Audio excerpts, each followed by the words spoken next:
citizen input, and maybe beside Hayward Fowler, but Hayward should be. As it regards to signs, yes, sir.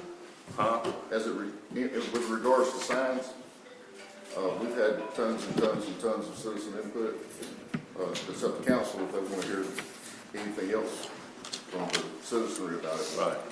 I think we've nailed it down, basically, the sign issues, and when we get into it, I think that for the most part they've been decided. There's 2 or 3 that council needs to take action on or get consensus on, but as it stands right now, everything else is pretty well ironed out, I believe. Now, if I'm wrong, y'all correct me.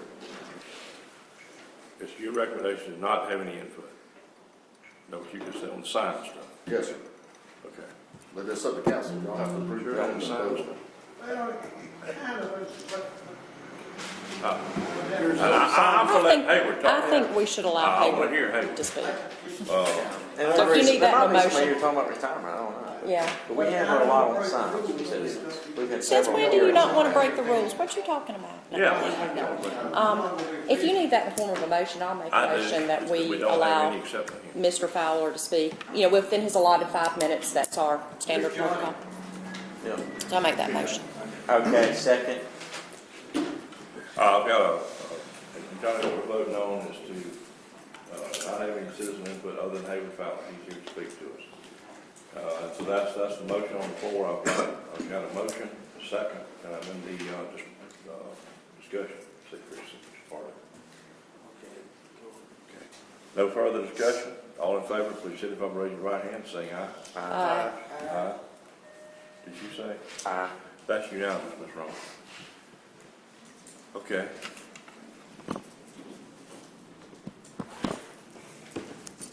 Yep, we're gonna move on to the first item, and that would be the conflict of interest. You can give us a little history, just kind of set that up for us. Yeah, Mayor, as you may recall, at the last workshop, there was a issue that was brought up by one citizen concerning the potential conflict of interest in the mayor participating in any decisions relative to sign regulations. Particularly, the citizen brought up OCGA 45-10-3 as grounds for disqualification.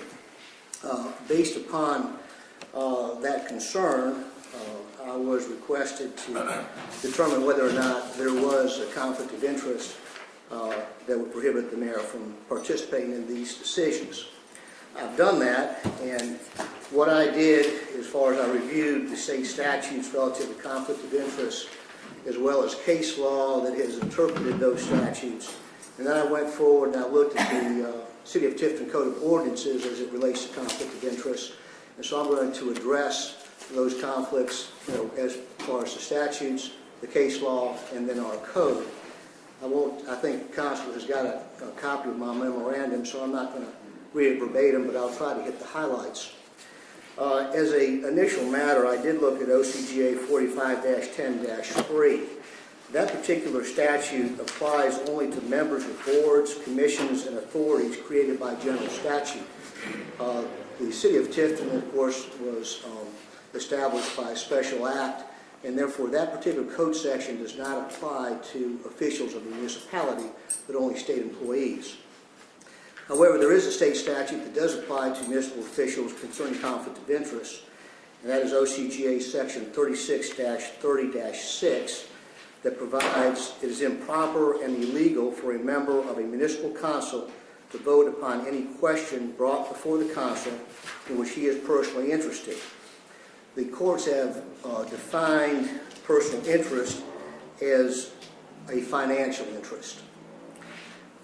So that is the state statute. I then looked at the case law concerning when a member may have a conflict of interest.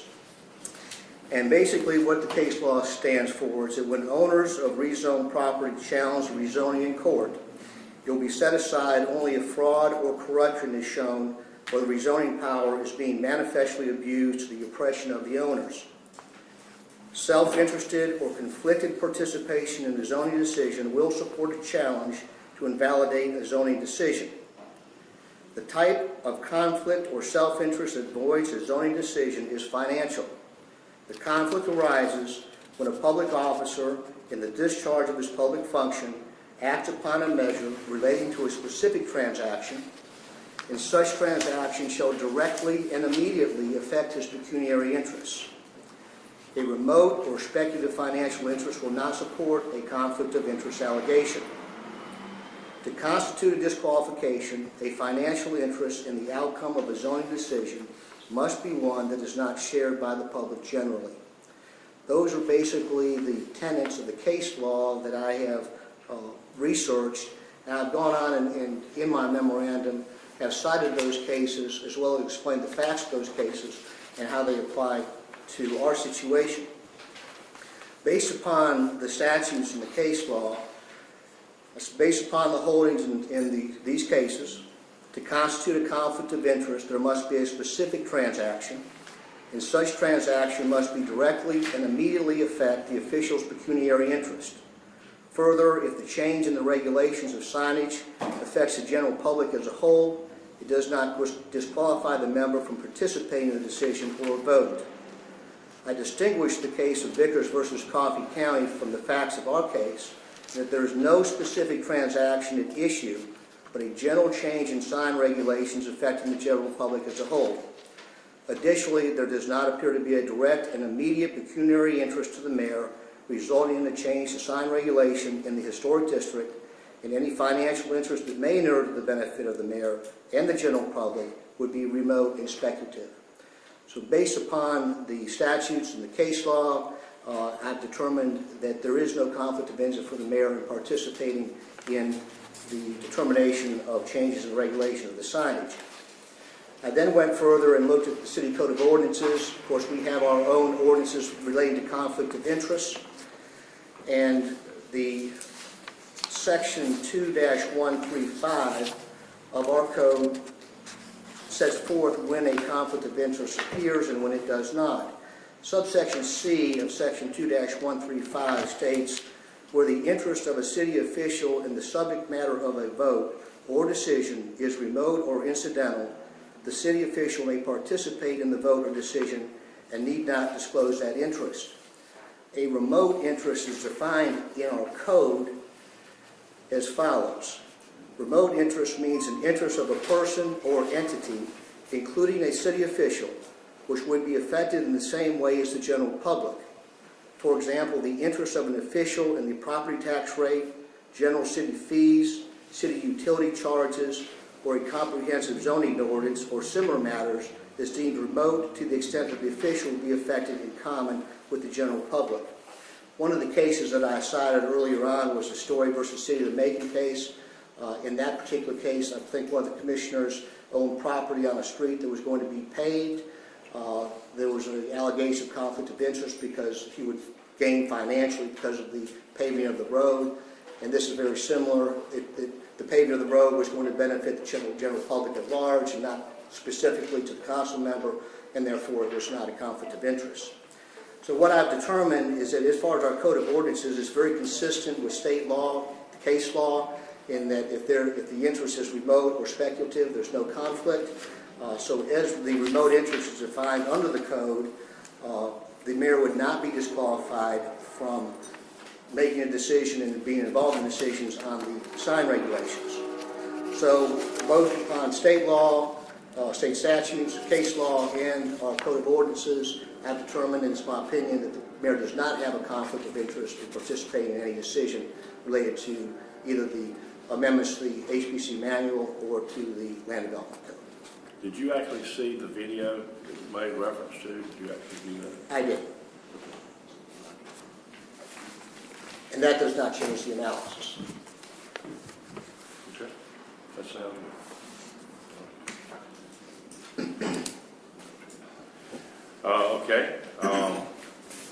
Hayward, this probably, if it's okay with everybody, this would be a good time for Hayward to come up. I am going to move item number 4 on the retirement.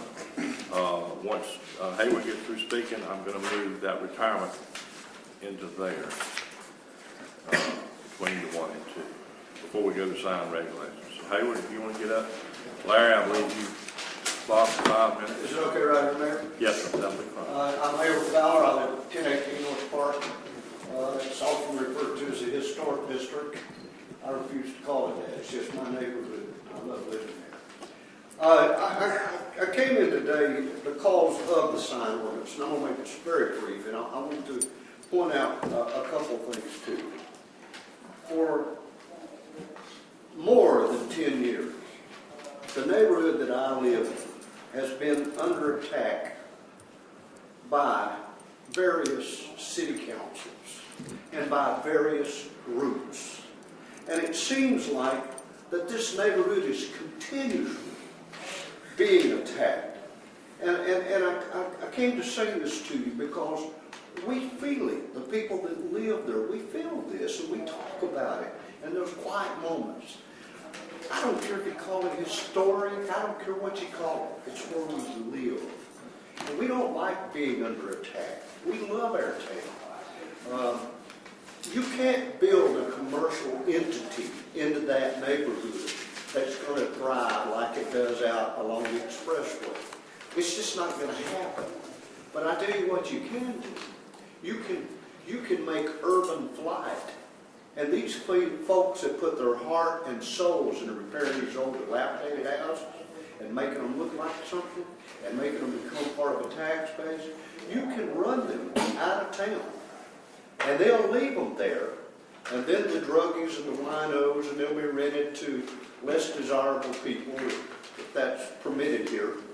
And what you do is you wind up with a kind of a half-ass slum neighborhood where you got people dealing dope in the alleys and whatever. And you find that the town has once again lost something that was really good. Now, maybe our perception is wrong, but I think if you look at the city record, at the times this has come up, no other neighborhood has been mentioned at a city meeting as much as this neighborhood.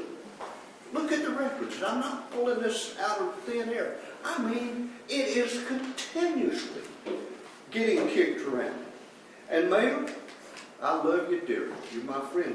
But you've been involved in an awful lot of these discussions about that neighborhood in the last 10 or 12 years. I've only been here 6 years, Yeah, but when you sit on the...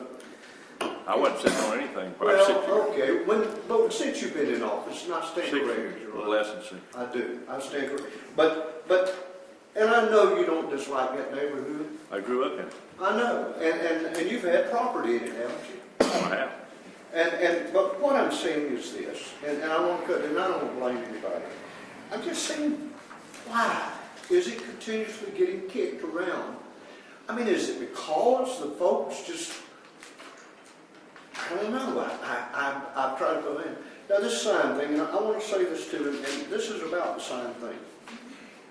Sure, there are places for signs, and I'm not totally against signs, but I know where you live.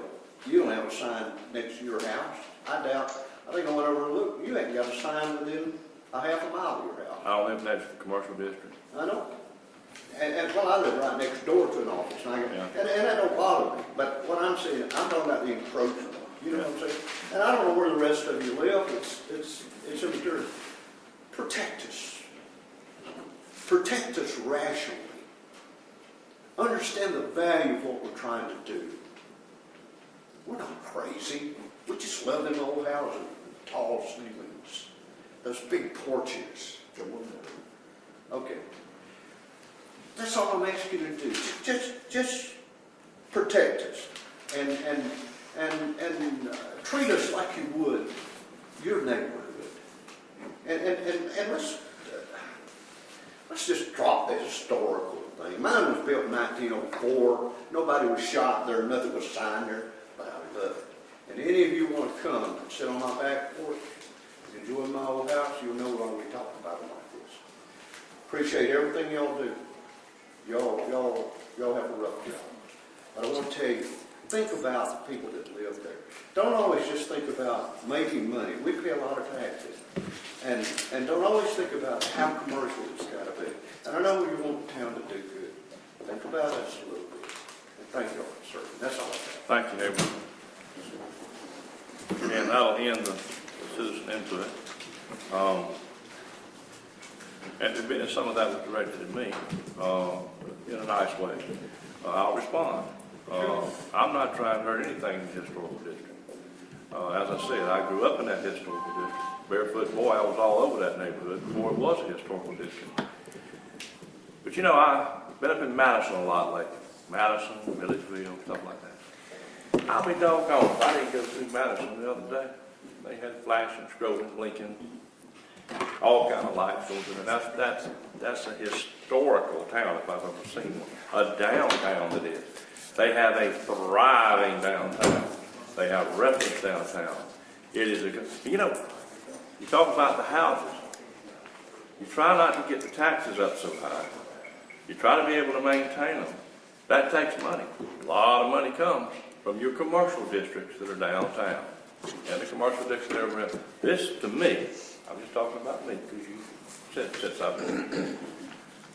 This has not been an attack on any district.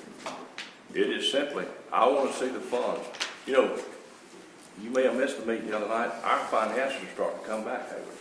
It's really good. It's really, really good. We're starting to bring it back. Pat on the back. Yeah, slowly but surely. Yeah. And it's coming back. But a lot of that is the business input that we've achieved. And we want to keep that going. So and I think you're right.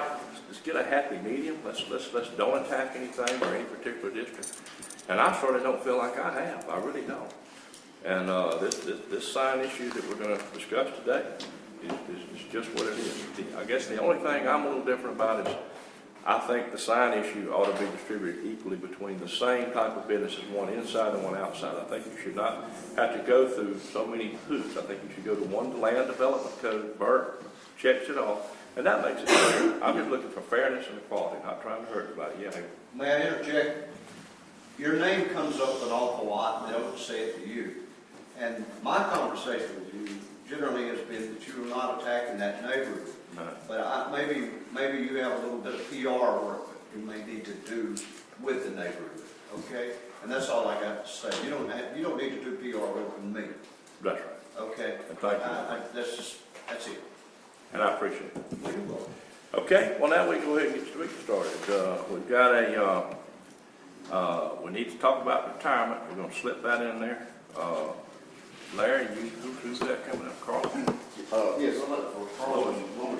Let's do that, then we'll go into the sign issue. That's right. That's not going to take long, is it? What? I don't think so, Mayor. Okay. We have, if you'll recall, we were asked to get an opinion from the Attorney General's office as to whether our retirement plans were being followed and if what we were doing was legal or not legal.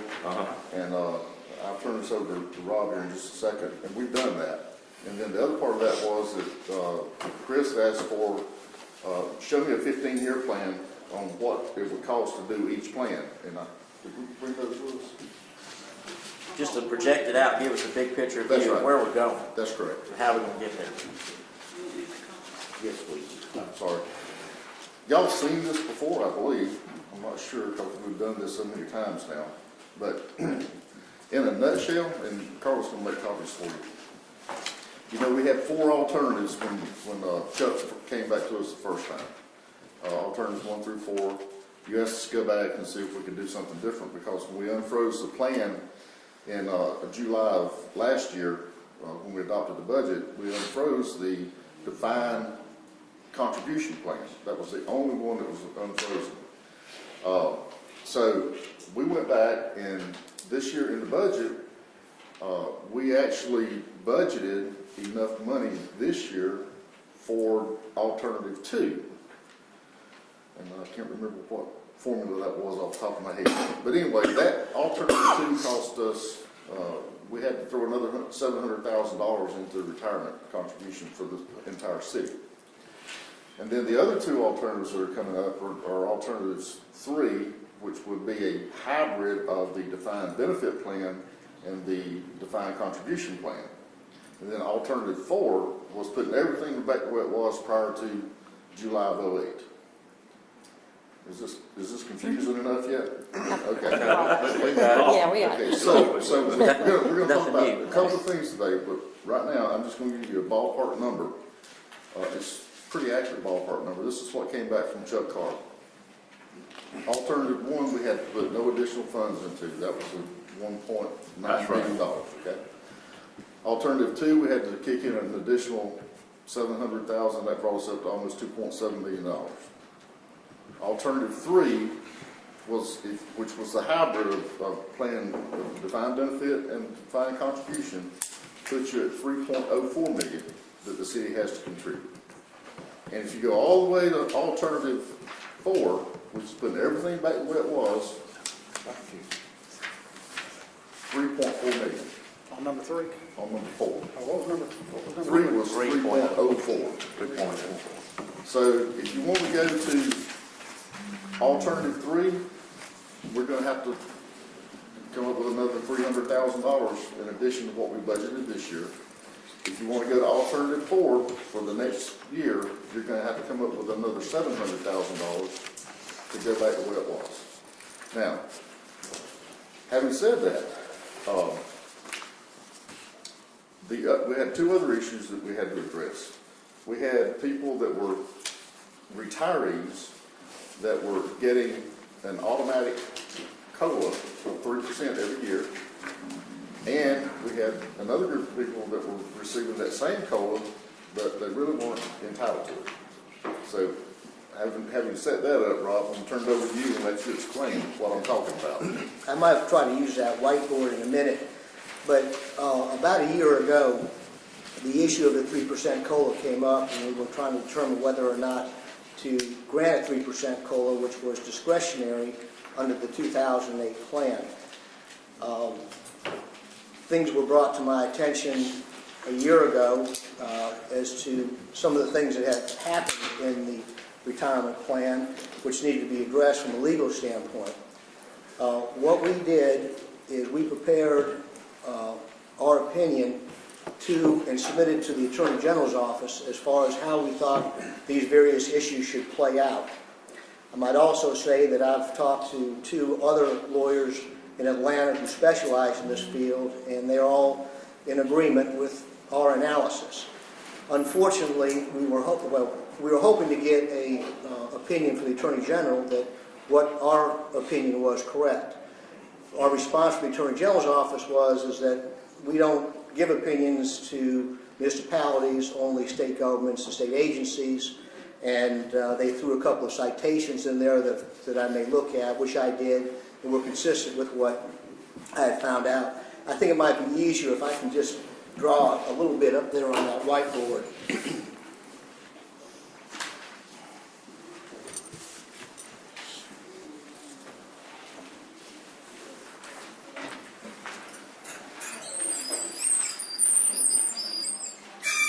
This is not going to be any great shakes, but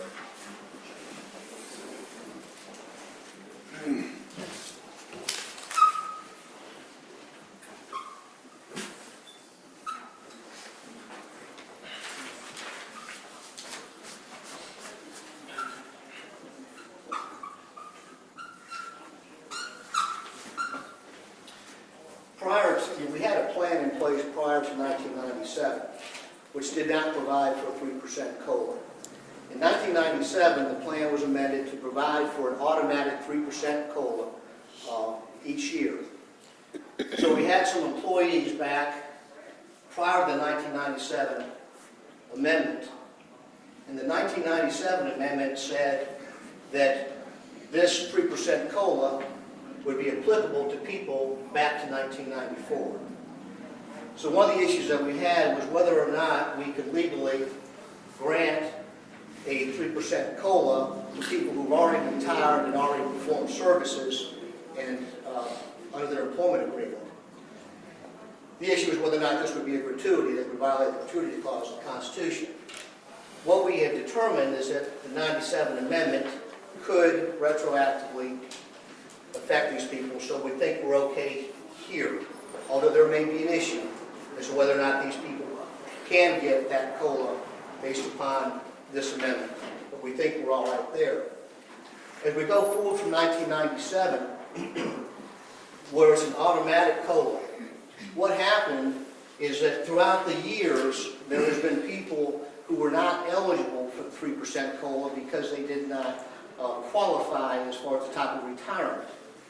So we've had people all throughout the years who have been getting a 3% COLA who are not entitled to it.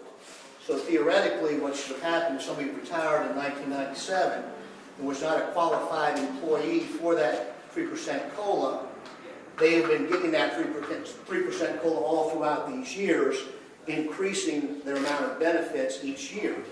And so we're up here now to 2014, and although we did not give a 3% COLA that I'm aware of last year, we have people that are getting a certain amount based upon that growth of 3% COLA to which they weren't entitled.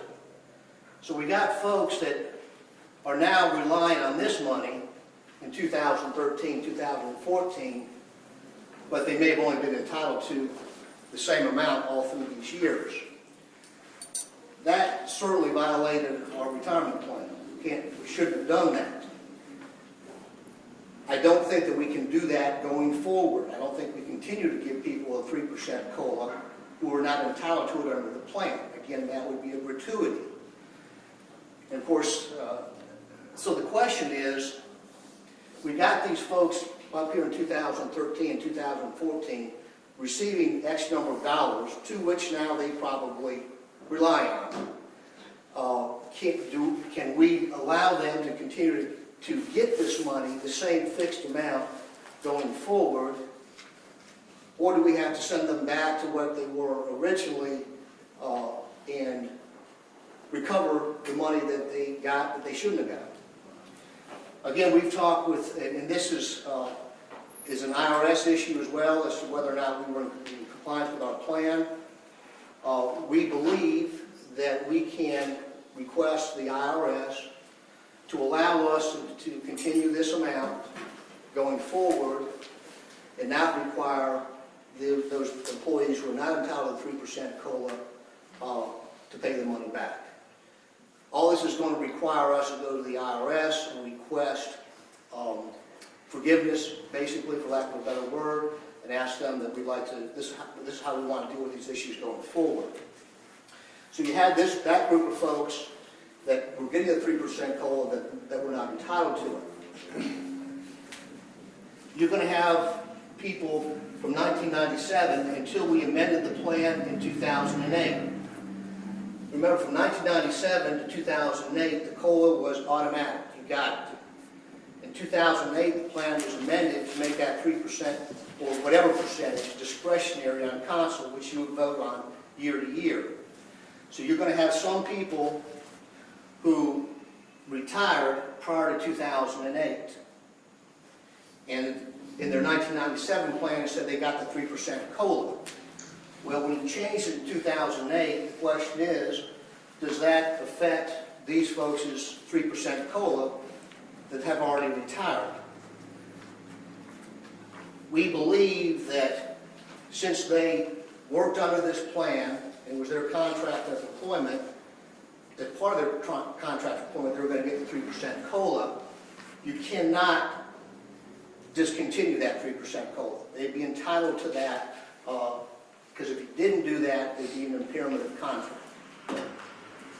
So it's our opinion that anybody who retires prior to the amendment of the 2008 plan should automatically get the 3% COLA going forward. That was only if it was what, called 2555, if they qualified for that.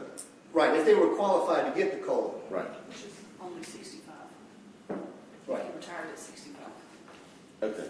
You had to retire at 65, 65. not the 2555. Right, you have to be a qualified retiree as defined under the plan to get the 3% COLA. And that's what happened. We had some people who were not a qualified retiree, and they were getting the 3% COLA. And not sure exactly why. All right, so it's our opinion that as to these retirees prior to the 2008 amendment, it would be incumbent on us to continue that 3% COLA for those people. Now you're going to have folks that, were operating under the 1997 plan and are still employed, through 2008 and forward. So the question is, what is their entitlement to 3% COLA? You could take the the law is that you have the right to amend your plan. If your plan says that you have the right to amend it, you can amend it, and that is not an impairment of contract. So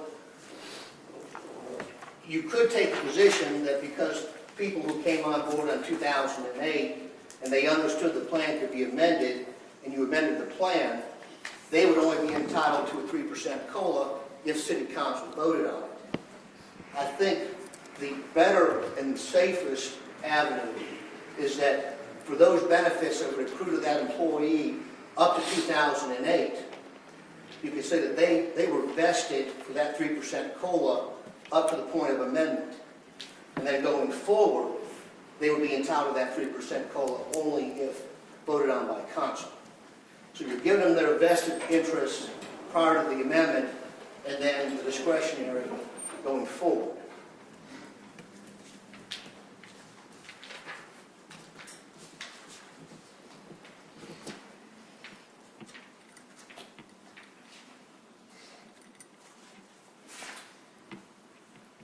I think that addresses those issues. So basically what, I want to raise this with council. I think that at some point we need to make a determination exactly how we want to present this, how you want to determine, do you want to try to continue the same amount for the folks who are not entitled to 3% COLA to their existing benefit? The question is, should they go back to what they should have been getting? Do you go back and try to recoup that money from the people that you've already paid? Or do you want to try to maintain this amount but not continue the 3% COLA going forward? And again, this will all be issues that will have to be addressed with the IRS since we really were not quite following the plan as we should have been. So those are the legal issues. Again, we've addressed this with the Attorney General's office. Unfortunately, we couldn't get an opinion from them. But again, I've run this by several attorneys in Atlanta who just deal with employment and retirement issues, and they're in agreement with this analysis. Rob, let me ask you a question. You may have covered it, and I just missed that part.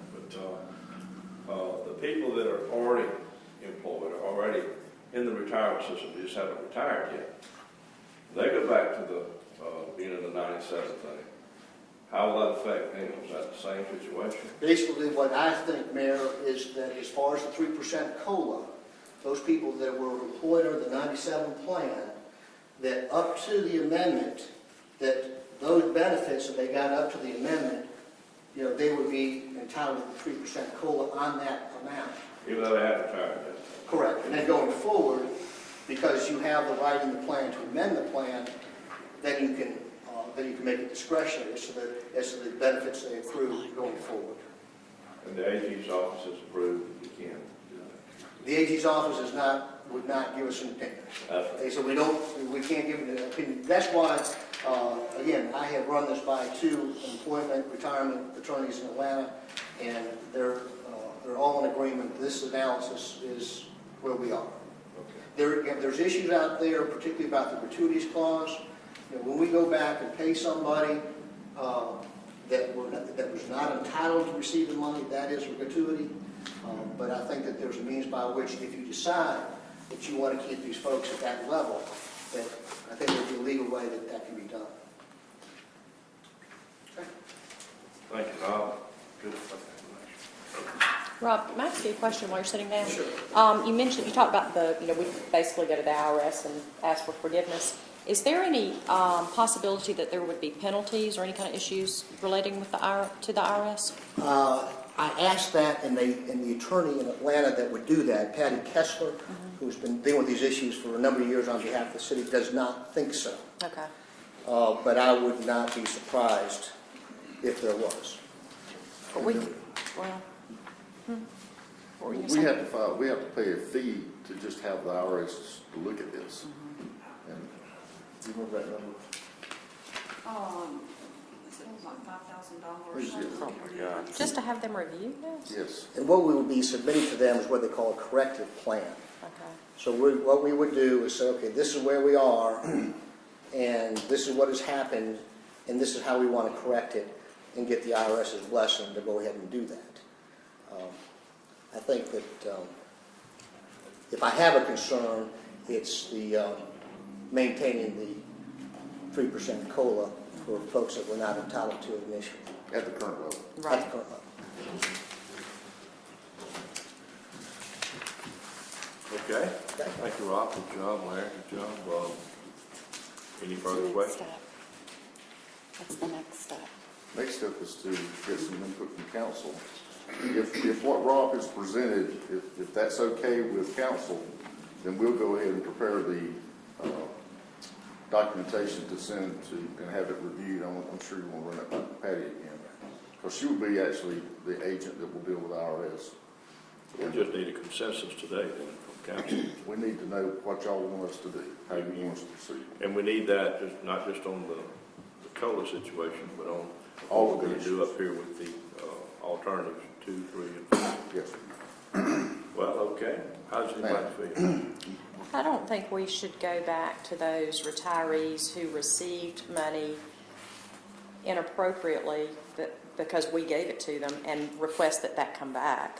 I don't think that's a fair thing to do. I might add that over the years, some letters have gone out to those retirees who are not eligible for the 3% COLA, informing them that they were going to be receiving a 3% COLA. And that's not their fault that Staff doesn't we messed disagree. up. Yeah.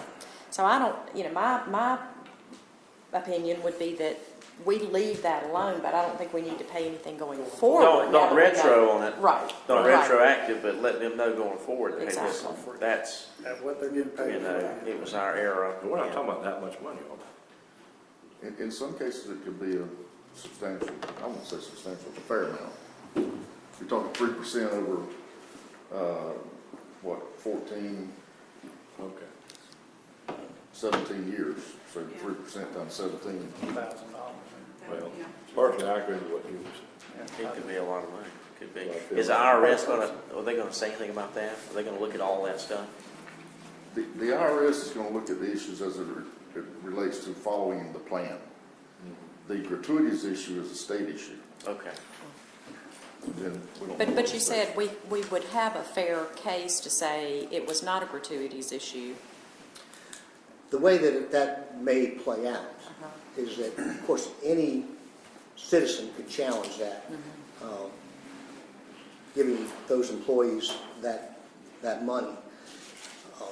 There is a potential claim that perhaps those employees may say, wait a minute, you promised it to me. And so, I mean, if we were able to couch it in the terms of a potential settlement, of any potential claims, that would be one avenue that could be explored in trying to maintain those levels. And they could do a class action suit like that.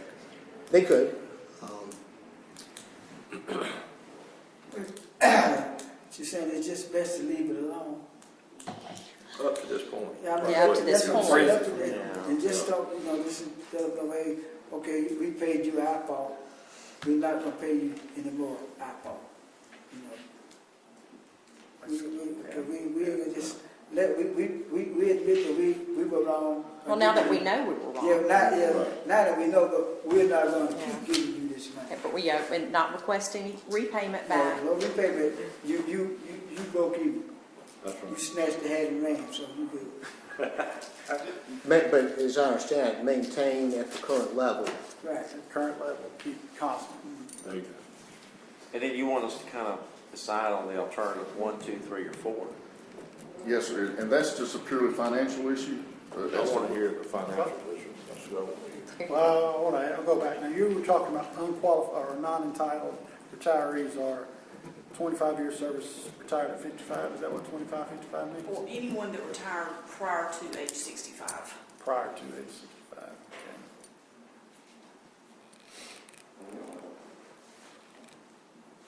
Okay. Do we have a number on how many people that? There are about 42 that are being paid that are not eligible. 42. You said the average pay, each one of those? It varies. It varies, You had some, okay. you had Give me some a round that- ballpark. Well, probably $150, $200 Per average, person. I guess. Per person. It ranges, it ranges from very little, $50 up to, it could be $500 or $600. And that's an annual payment? Monthly. It's a monthly payment, okay. That's the return. Extra $500 a month. Okay. Adds up in the whole year. Do we don't have a median, do we? Pardon? A median, like an average, do we have a median? I don't Okay. have, I didn't calculate that, I'm sorry. So what does that come out to, just using those Let's see. quick numbers? I had about 150,000 annually, but I've got one number that looks way off, so that one number, and it's a substantial number, but I would say probably, 145,000 annually. So when did we stop that payment? Have we already stopped that? Yes, we did not pay them for 2013 or 14. Okay. So we stopped it in 12.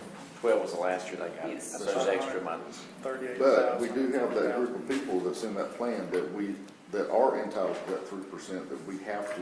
We have to We pay have it. to Right, well, if they're entitled to it, they have That's, to. yeah, no question there. Yeah, if they're entitled, we have to pay it. If they're entitled, we have to pay them. Absolutely. But if not, then, like you said, we That's just stop paying them in 12. Well, we're violating our own plan when we're paying them and they're not entitled to it, so we have to stop it. That's correct. What'd your math come out to?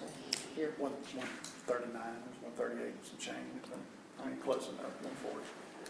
That's essentially the average, 275.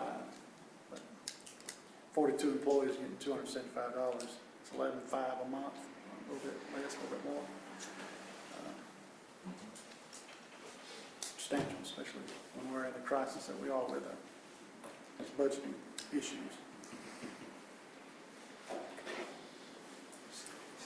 I'm in agreement, just put a freeze on it. Continue on. Well, what I can do then is, I think everybody's in agreement that the people who retired under the 1997 plan prior to 2008, go ahead and get them their 3% COLA, because I think legally they're entitled to it. And as far as, current employees, and you may have somebody that retired after 2008 who may have been under the discretionary COLA. But my understanding is up to 2013, that has always been a 3% COLA voted on by council. So I would think as to the people who retired prior to 2013, because there's no COLA in 13 and 14 at this point, anybody prior to 2012 who retired probably would be entitled to that 3% COLA, since they're under the 97 plan. I guess it's discretionary from 2008. Yeah, 2008 is when 2008, we did the automatic. We did that. So, yeah, That's July 1 of 2008. that's correct. Do we have the number of employees that retired on the 97 plan that are entitled? No. Okay. I mean, I've got a whole spreadsheet here, and what I did was I highlighted the ones that were not eligible, and calculated those figures out, but I did not separate them into any other, but I can, certainly. Yeah, if you don't mind. Maybe I can make this suggestion. It looks like what we're going to need to do is submit a corrective plan to the IRS. So why don't I get with Patty Kessler, who will be submitting that corrective plan.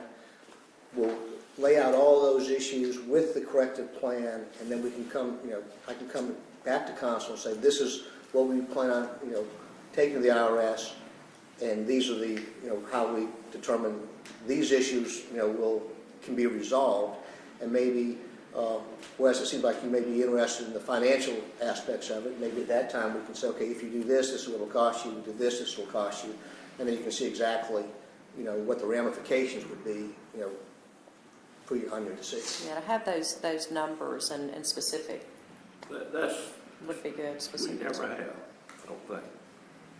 I'd like to appoint a committee of Chris and Wes to work on that. Can I do that? Those two that are there. Don't tag team, you'll get The number crunchers. Okay.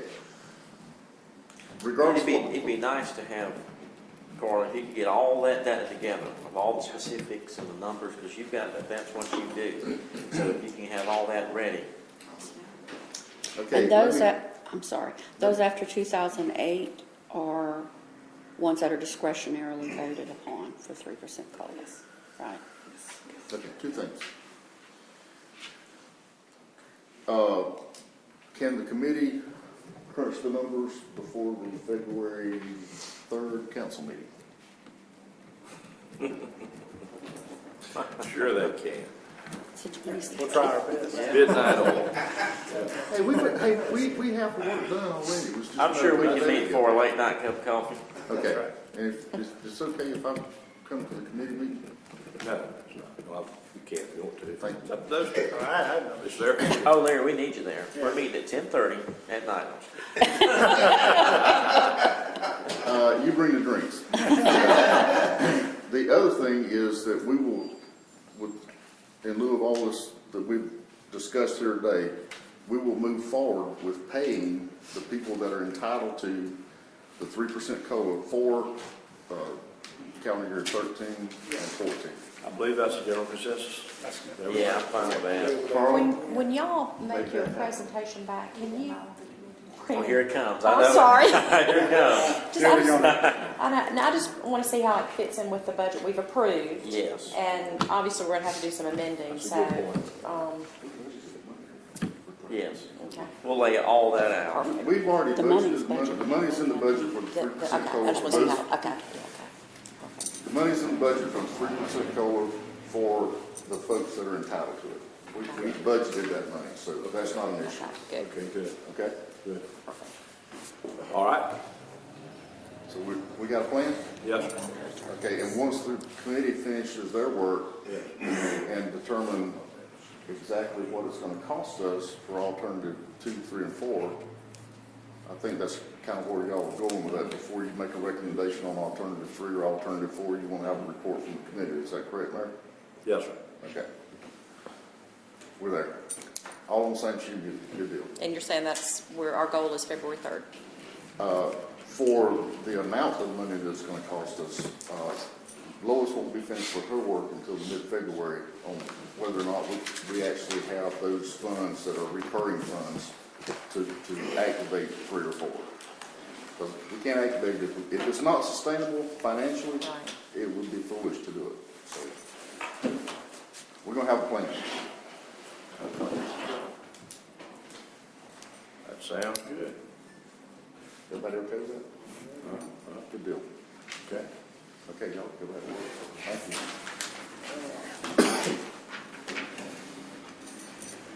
you. Mayor, thank you for moving that up. Yes, sir. That was good. You're welcome.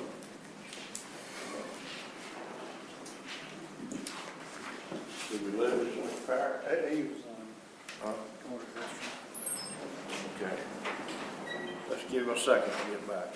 I went back and closed those doors too. You know what that sound? I don't know if anybody out there heard it, but it was the ice machine. You could actually hear that? Believe it or not, I could.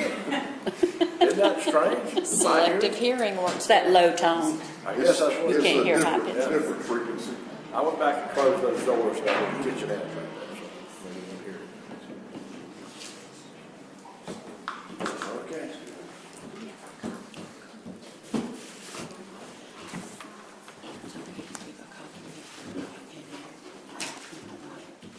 Is, city staff is not filming. Say again? City staff is not filming. You've already read some of it. I thought it was a foregone conclusion that we filmed everything. No. Well, I don't know. Here y'all.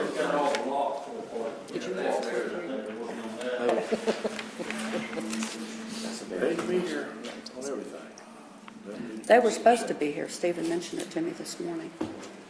We will just have to hope that our friend Frank will let us borrow his if he'll let us. Okay. But we do have it on sound. We do have Oh, yeah, audio. You do. Listen to it on radio. Yeah. What do we got?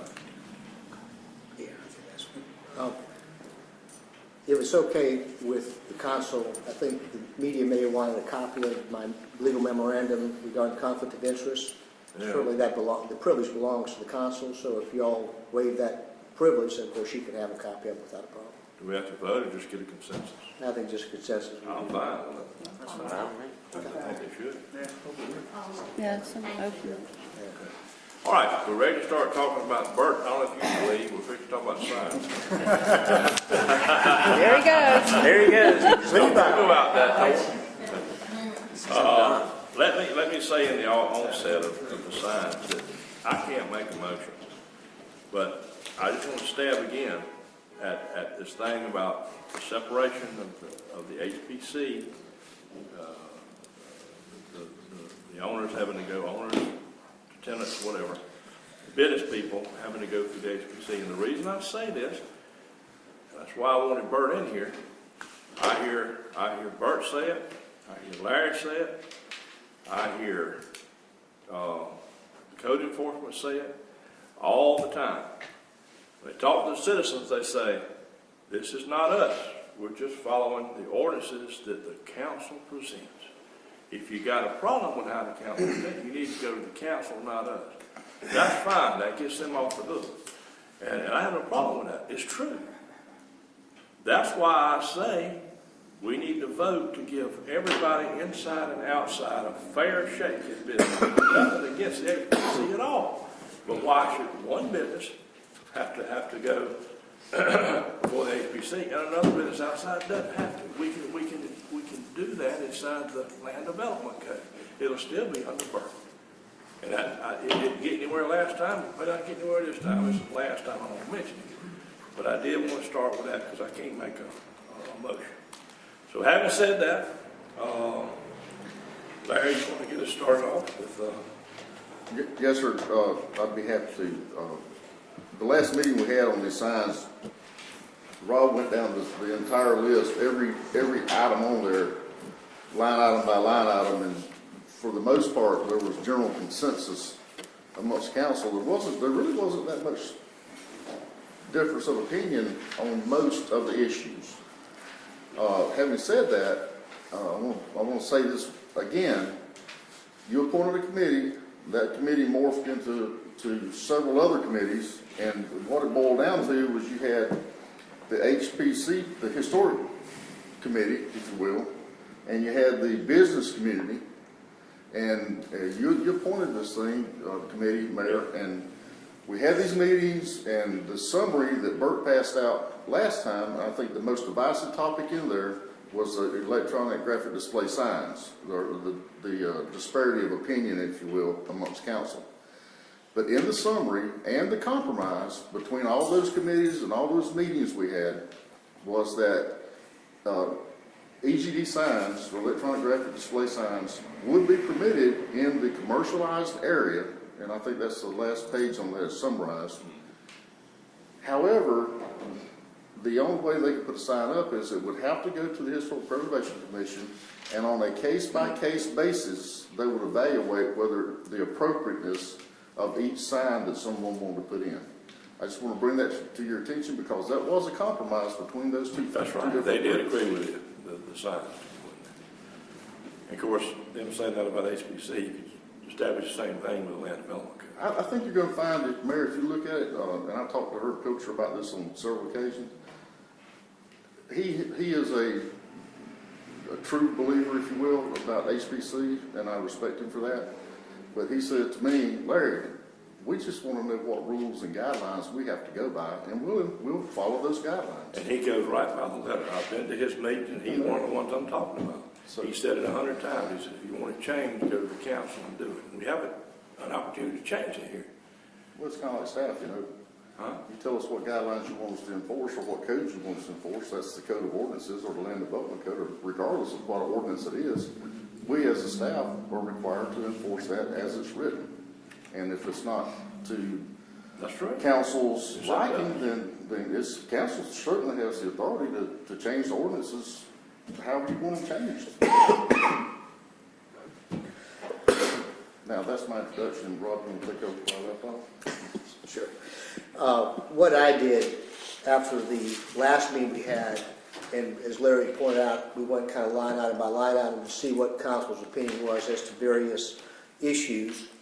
And after that meeting, me and Burt Crow got together and we compared notes, tried to see where there was agreement, where there was disagreement. And then I prepared for council what I thought to be the result of that meeting. And I think, and as well as some bullet points where I thought there may have been some disagreement. And so what I thought I might do is maybe kind of look at what I prepared from what I thought was the understanding from our previous meeting and see if we are in agreement on the same page as I thought we were at the previous meeting. So just going to the revision to the HPC manual, one of the things that we had two options, as you recall. I said you could either, let the HPC deal with these signages on a case-by-case basis, or you could specifically delineate these are the signs we are going to allow in the historic district and in the specific areas in which you're going to allow them. My understanding was that the council said we like option number one, and I think we just made maybe one change to that, where we said that was number 6, to the sign type, size, and design. So it was my understanding is that we discussed it. Everybody felt, I believe, that yes, let's go with option number 1. As far as illumination in the historic district, that would be determined on a case-by-case basis by a certificate of appropriateness by the Historic Preservation Commission, and that the HPC would consider these 6 factors, as we've enumerated here, in their determination as to whether or not a particular type of illumination is appropriate. And of course, once they've made their decision, that decision can be appealed to City Council for abuse of discretion. So that's where I thought we were on the idea of illumination in the historic district. Now, there was some council members who wanted to have a prohibition of electronic graphic display signs in certain areas of the historic district. I thought everyone was in agreement, and Chris, I may be wrong as far as you're concerned, but I thought there may be agreement that EGD signs would not be appropriate in the residentially zoned districts, but may be appropriate in the commercially zoned districts, depending upon the factors that we've set forth here. I believe there may have been some question from some council, Julie, you might be one, that said, I don't want any EGD signs in downtown commercial. I seem to recall that. So there may be some of you that feel like EGD signs in the historic district are okay on a case-by-case basis, but we don't want them in zones X, Y, and Z. So that's where I think we are with the idea of illumination. Is that accurate? Is there anyone that wants to have a flat prohibition of EGD signs in any particular area of the historic district, or just leave that up to the Historic Preservation Commission to determine on a case-by-case basis, no matter where that building may be in the historic district?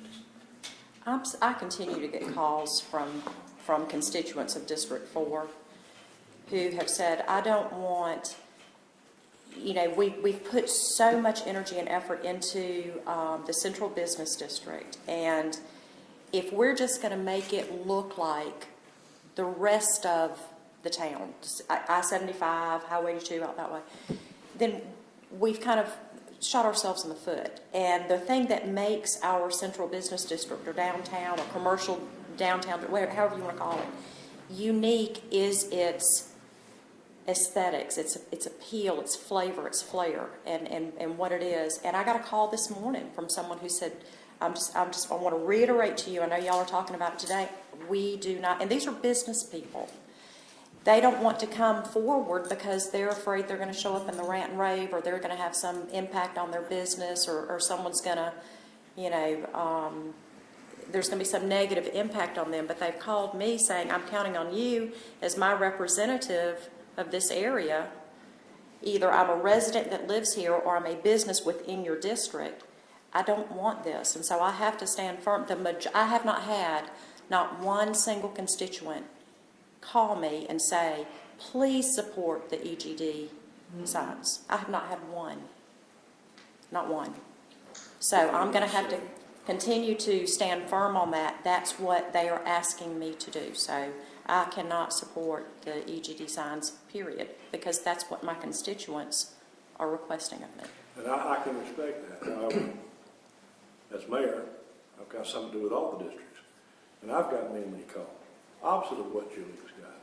Some calls I've gotten, similar to hers, I have said. The two groups met. The historical group met, the business people met. We don't need to separate them out because there are business people that are historic minded, historic preservation minded. So Well, no, those are the two groups we put together to come up with something. And I they know. came up with it's okay to put ESG signs in the historical district.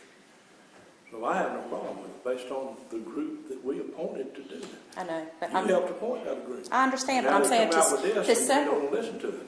So, Jamie, is this going to be another? Where's your gavel? You know, I mean, I thought we were having a We're not discussion. regular meeting. So I'm allowed. he to asked a speak. question. I'm answering the question. And I am too. I'm answering the same question she's answering. I'm just answering it differently, so. You know, I had a similar situation, Julie. You guys remember the Tift West I remember that. subdivision? You know, I had an overwhelming number of people call me in opposition of, you know, doing that development. And I listened to them. And I was a no vote. And everyone else, the other 4 members, Mary Ann at the time, voted for that project. And I voted against it. And I had to listen to my constituents. So, I mean, I understand So you see what I'm saying? I know where you're at. So I have to hold firm on that opinion because that's what they're asking me to do. Now, I still support them in the commercial areas only with HPC guidelines and framework. So you've got a checks and balances and watchdog group over that. However, I disagree with, you know, Rob, you didn't mention this, with the signs. I still kind of like just the maximum of 2 out there. I think everybody else would agree with maybe 2 to 3. Are we going down to the stick signs? You had mentioned that earlier, that I had made that comment. Sure. And we can- before you went to the EGD, so I just wanted to address that. And I do think we've come to good compromise on the banners, on the stick signs. I have had calls about that. You know, people saying, I'd like to have my banner, I'd like to have these stick signs or sandwich boards or whatever. And we've listened to that, and that's fine. I mean, that's what but it boils back down to that EGD aspect of it, so. Well, just, you know, as a caveat, understand that what we try to reach a consensus with, we will present to the Georgia Historic Preservation Division of the DNR. And, you know, so they can take a look at it and, you know, give us their review and any recommendations. And sort of then we get the review and recommendations back, and you all be able to take that into consideration when you reach a final decision about what you want to do. And you need a consensus today. You've got Julie's consensus, you've got my consensus. There's 3 other people on the board. Well, I think that if I understand what Julie is saying, is it my understanding then that a consensus is, let me just ask this question, is the consensus that we go with option 1, which would give allow for different types of illumination, including EGD signs within the historic district on a case-by-case basis upon receiving a certificate of approval from the Historic Preservation Commission? Is that my understanding? Is that the consensus? Julie, that's not what you want, right? But, well, you've got a majority of folks who, I guess. I'm just asking, so I'm going to ask each one. I mean, I think if you have to have 100% consensus. No, we don't. I mean, Then I don't think we're ever going to get there. No, But whatever the majority, I mean, it is still a democracy, and so whatever the majority of the council, I mean, that's. Chris, can you kind of tell us how you feel about that? Well, as I mentioned earlier, you know, in the commercial areas only with HPC guidelines here. So they have to prove it case-by-case basis. Is it appropriate? Is it not appropriate? So you've got that checks and balances. So it's just not clonk, everybody gets to do it. Okay, Wes? So you said what we're going to do is present it to the state. Correct. Well, I went ahead and beat around the bush. I just went ahead and asked her. I emailed her and asked her, what would the state's position be if we presented an amendment that would allow LED and EGD signs in our commercially zoned historic district, which would not be, which could be on the outside of the building or either freestanding signs, as long as the signs were approved by our local HPC. This compromise would not jeopardize our historic affiliations.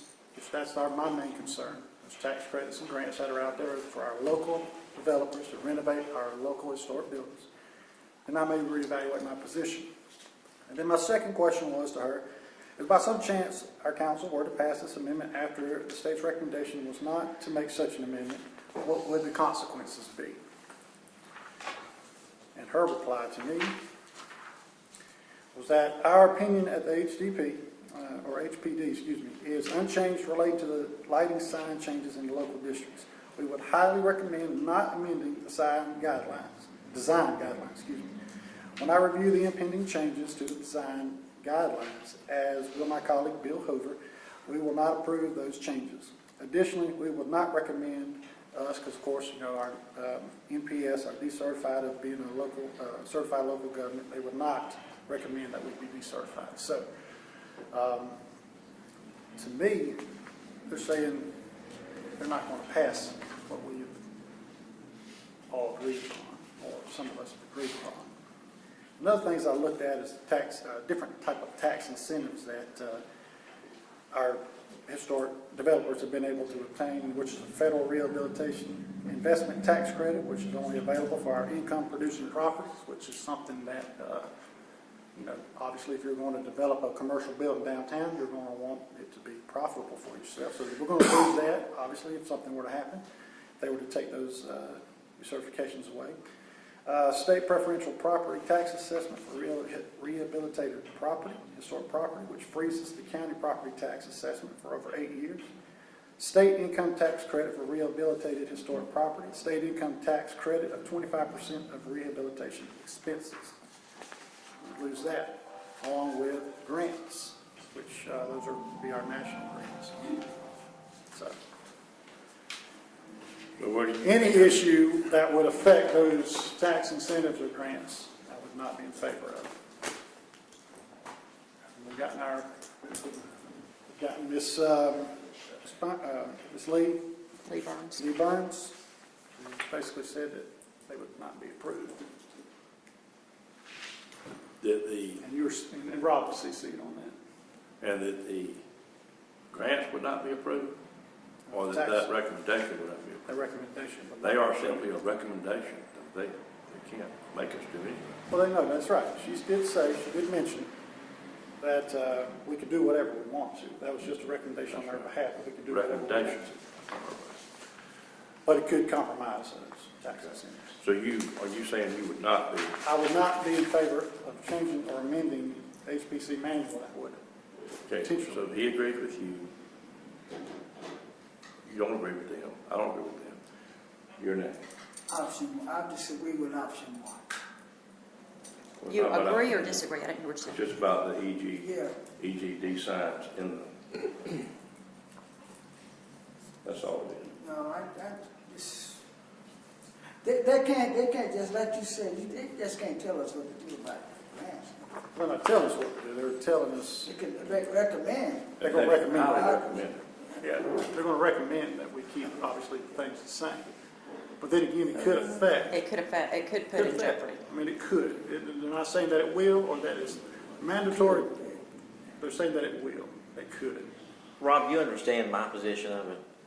It's, not in the residential area, commercial only with HPC by case review. I believe, based on what, if I understand it, as far as Mayor Trell and you, Chris, you would be in favor of saying that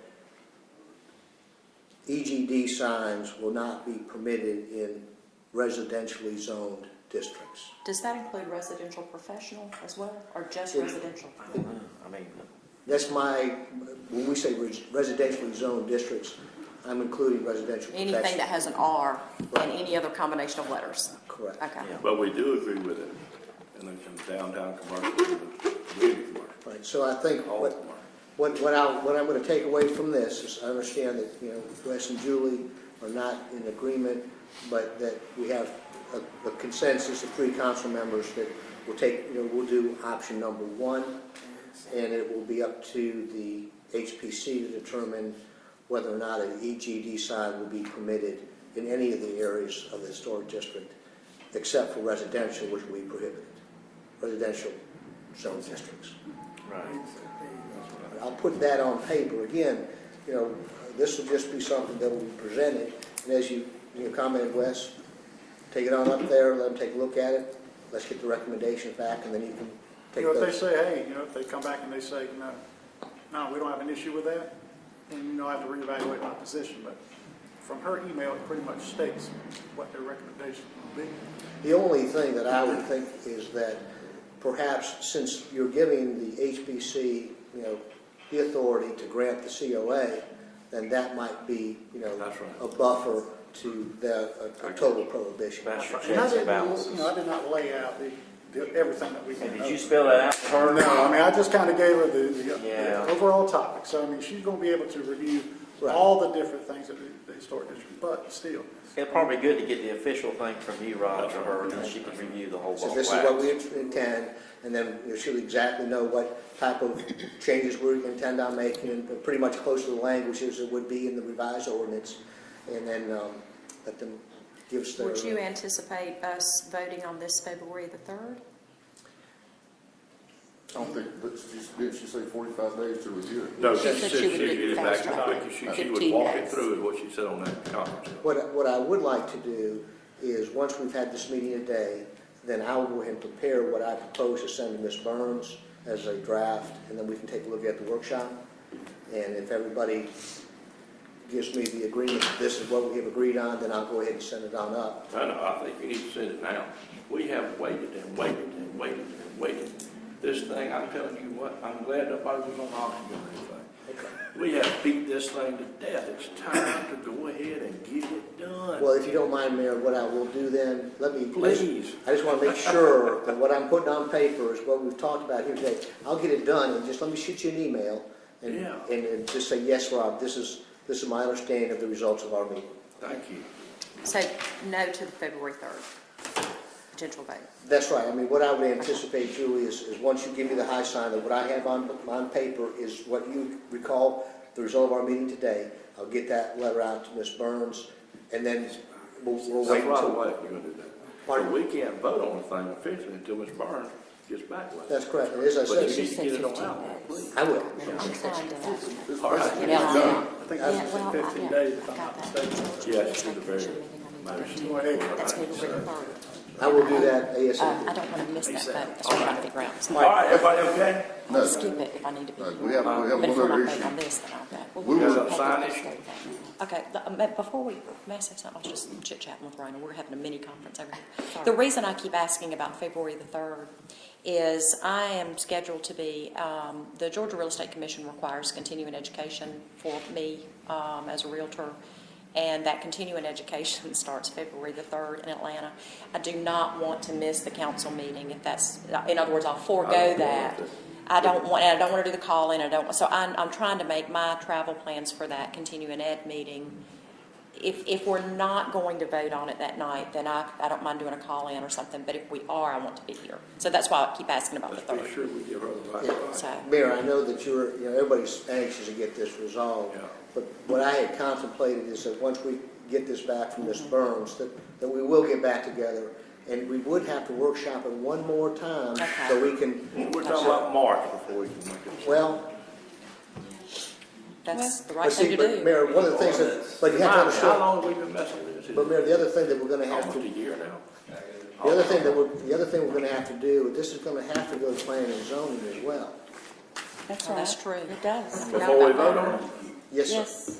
Well, then, there's no way we can do it Okay, February. okay, no 1st. problem. So, probably be calling in, Rest yes. assured, you Okay. can call in on that. All right. And mark that down so that nothing gets, But I Yeah. will, she needs to know. Yeah. And, I will keep this, on track and get this thing before Okay. council as soon as I can. I'll wake up in the middle of the night and call you and say, okay, Rob, you got it ready, we can vote. Remind me, we're not voting on it in February. Can we, Okay. I mean, We could have a special call meeting to vote on it, though, should we not? Oh, yeah. Just not between February 3rd and 6th, please. Not between February 3rd. Let's all kind of work towards that, not have to wait till March, if we can. All right, just going down, to banners, I think everyone, banners, one banner per lot shall be printed up to 24 square feet, and may be displayed horizontally or vertically. It's my understanding that everybody's in agreement with that. Would you say that louder one more time, please? One banner per No, lot. no, everyone was in agreement with that. That's Oh, yeah, no, that's right. We're all good there. Yeah. Yeah, we're good Okay. there. All right, the stick signs, as you remember, we were talking about stick signs and A-frame signs. A couple of things that we had not talked about that is on this paper is that we thought it would be best to provide for 3 square feet for a stick sign. I believe that's in there. That's correct. That's correct. Okay. That's the standard size of the political sign. Right, and actually, this is one of the things that Ms. Cassie had mentioned, that was the size of her signs, and that, so 3 square feet for a stick sign seemed to be an appropriate size. Then, when we talked about the A-frame sandwich boards, those were 18 inches by 3 feet. And so what we talked about, and then I think... Whoa, I thought it was 18 by 24. It's 18 by 36. Yes. 36 high, 18 wide. How high? 36 inches high, 18 Okay, 36, wide. okay. And then, at our last meeting where this was discussed, I think the mayor thought that perhaps we could have, 2 for a small lot, 3 for a large lot, and then we try to put our heads together to determine what's small versus large, and we kind of picked out 100 feet of road frontage as that delineating point between small and large, and 2 and 3. So that was kind of the mark. There was nothing magical about that, but after talking with Bert and Larry, that's kind of what we came up with.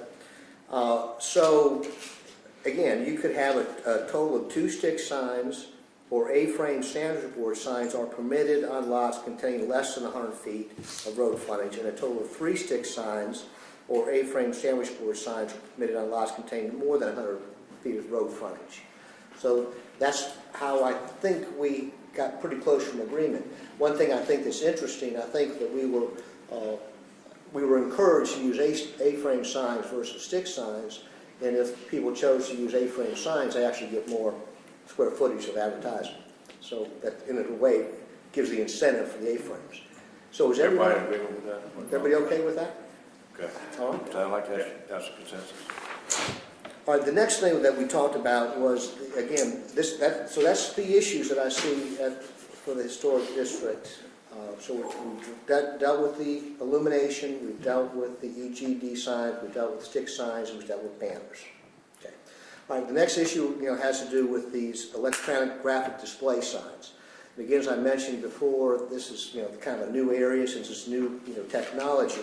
So what I was proposing is that we revise the Land Development Code to include a definition for what an EGD sign is, which includes an LED sign, and then regulate those signs. Now, the question, I think, one of the main questions on the EGD signs is where are you going to allow them, in what zoning districts, and what size.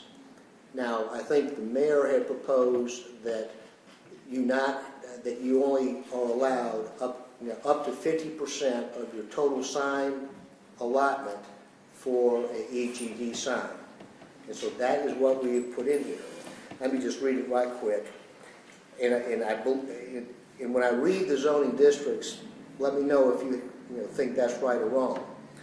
But I said, electronic graphic display signs shall be permitted in zoning districts designated as NC, which is neighborhood commercial, GB, DC, which is downtown commercial, WLI, and HI. A certificate of appropriateness shall be required for an EGD sign within the historic district of the city. The total area of an EGD sign shall not exceed 50% of the total allowable sign area for the lot. Transition for each display shall occur within 3 seconds. I added that. the 3 seconds, you need to have some time frame in which you're going to go from one display to the next. And some are 1 second, so that's totally up to you. Usually the transition's pretty quick, but I just put 3 seconds. And the display shall remain fixed for a minimum of 7 seconds, which is what I think everybody compromised on. No EGD display sign shall flash, blink, or strobe. An EGD sign shall be equipped so as to automatically adjust the brightness of the display for ambient light. So again, they all do it now, but based upon the amount of light that's being emitted, from the exterior, that automatically, will dim or lighten the sign. All right. I said, it's my understanding that all council members are in agreement that EGD signs shall not be permitted in residential districts. I believe that's our understanding, correct? Residential and residential professional. While we're still on the flashing and scrolling and all this kind of stuff, I want to be sure my friend right there that owns the building right there, the high car traffic going by on 82 and Central. Can you speak to that, if the council doesn't mind? I'm a little confused about the blinking, because when I saw them in Madison the other day, they were blinking, they were scrolling. Everyone down 82, strobes, blinks, flashes, strobes. All of them. Just for clarification, this does not prohibit scrolling. My understanding was that the council did not have a problem with scrolling. This has But it did with blinking and flashing. flash, blink, or strobe. Does yours flash and blink? And Like I've I seen said, it. everyone down 82 does. And it's on the exterior of the building. before the These are sign. just the exteriors, yeah. And again, that's one of the reasons why, we talked about how long the display is 7 seconds. Then you know that you've got, if it's 7 seconds, then it's not blinking. Is that gonna work, or is that gonna I make? think some of my messages on my sign do blink. That's the attention getters. Hey, what does Redbird do? Hey, he cashes checks and says your money orders. And when I went down 82 and got the different, who makes them into lumens and everything, I noticed those. If not every one scrolls with a message or flashes with a message or, hey, look at me. That's right. The Read Hog my and message. Buns is one, you've seen that one. Yeah. That's- you're I don't right. think we should, Ms. Lee talking about the other folk, I think we should mess with that. I mean, that's what we got now.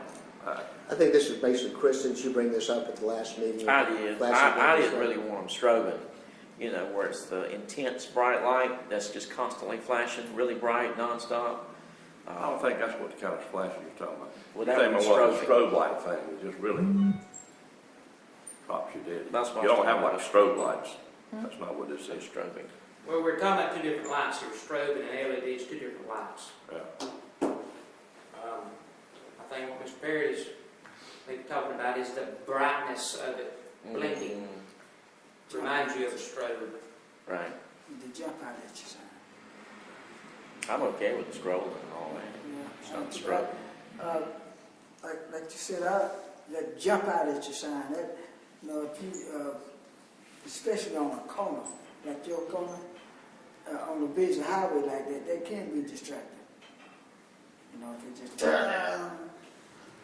It'll be a safety issue. I didn't have a message. Well, I guess I'm in the majority on this one.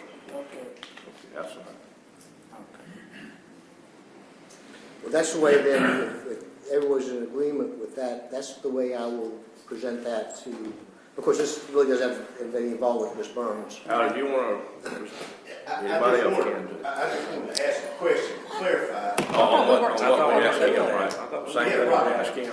Right. It's in that thing, because I asked him the question. That's right. And Same I thing just want happened. to clarify that, are you talking about that you would be able, your LED light would be able to scroll in the downtown commercial district if it's approved by the HBC, that our light would be able to scroll? I'm gonna let you address that, you understand? Yeah, Hal, that's my understanding. that the scrolling is okay, and as long as it's, you get the COA from the HPC, Because he's got the then sign up. you're good to go. That's the proposal, as I understand it. And while we're at it, can I ask one other I thing? totally understand. The only other thing that I would ask is this. I would ask that you consider, when you give it to the HPC, which I definitely do not have a problem with at all, but what I would like is for you to have criteria and guidelines that would help them form a decision whenever they make it, rather than it just being. Okay, I think we're going a little further. I'm sorry. But I just mainly wanted to know how that worked, because I had seen yours. So, Just one last comment. I mean, as far as the HPC, we are trying to, that's why we're setting forth these factors for them to consider when they get in their meeting to say, you know, what's the character of the neighborhood, you know, what's the location of other type of signs, you know, things of that nature. So we're trying to give them some objective, yeah, okay. you know, guidance of how to administer it. And I think that pretty much are the sign issues. So what I will do from here is take what I believe to be the consensus. I will draft up a proposed letter to Ms. Burns. I will email it to all council, and basically, sort of, I don't need any additional comments about what your position is. I just want to make sure that what I have on paper is what you understand to be what the consensus was coming out of today's meeting. Okay? Okay. That it? We never talked about interior signs. I want that established before we leave here. Well, let me just briefly address that. One of the issues that came up is, can we regulate interior signs?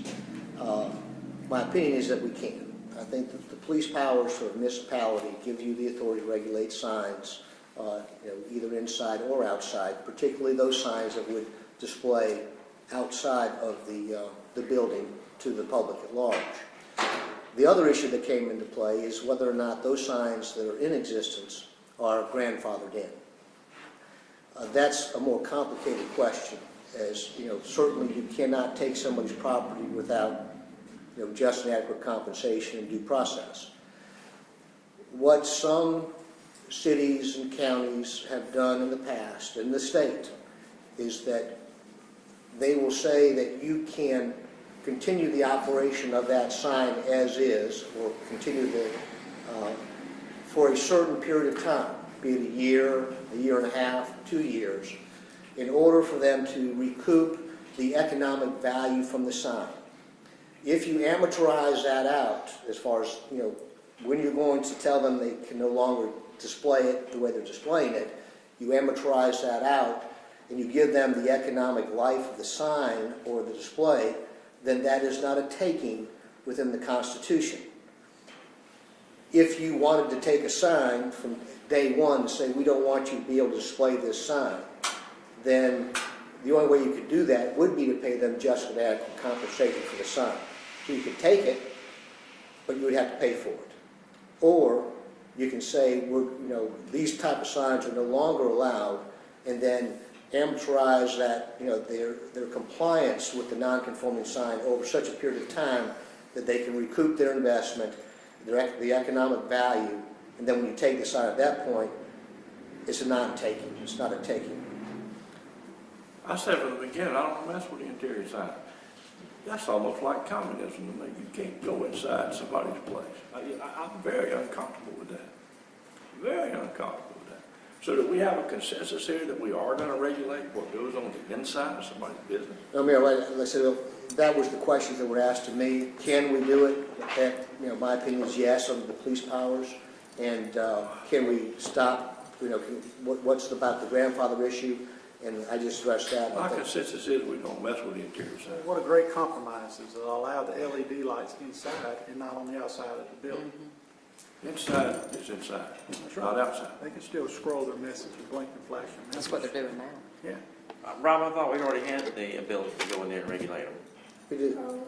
So we Now, so already- basically so we already what we've did. done, I mean, and Chris is right, is that by regulating the percentage of the window that you can, have signs, I think it's 30%, Bert? Yes, sir. Yeah, we are in essence regulating the interior by saying how many square footage they can display their window.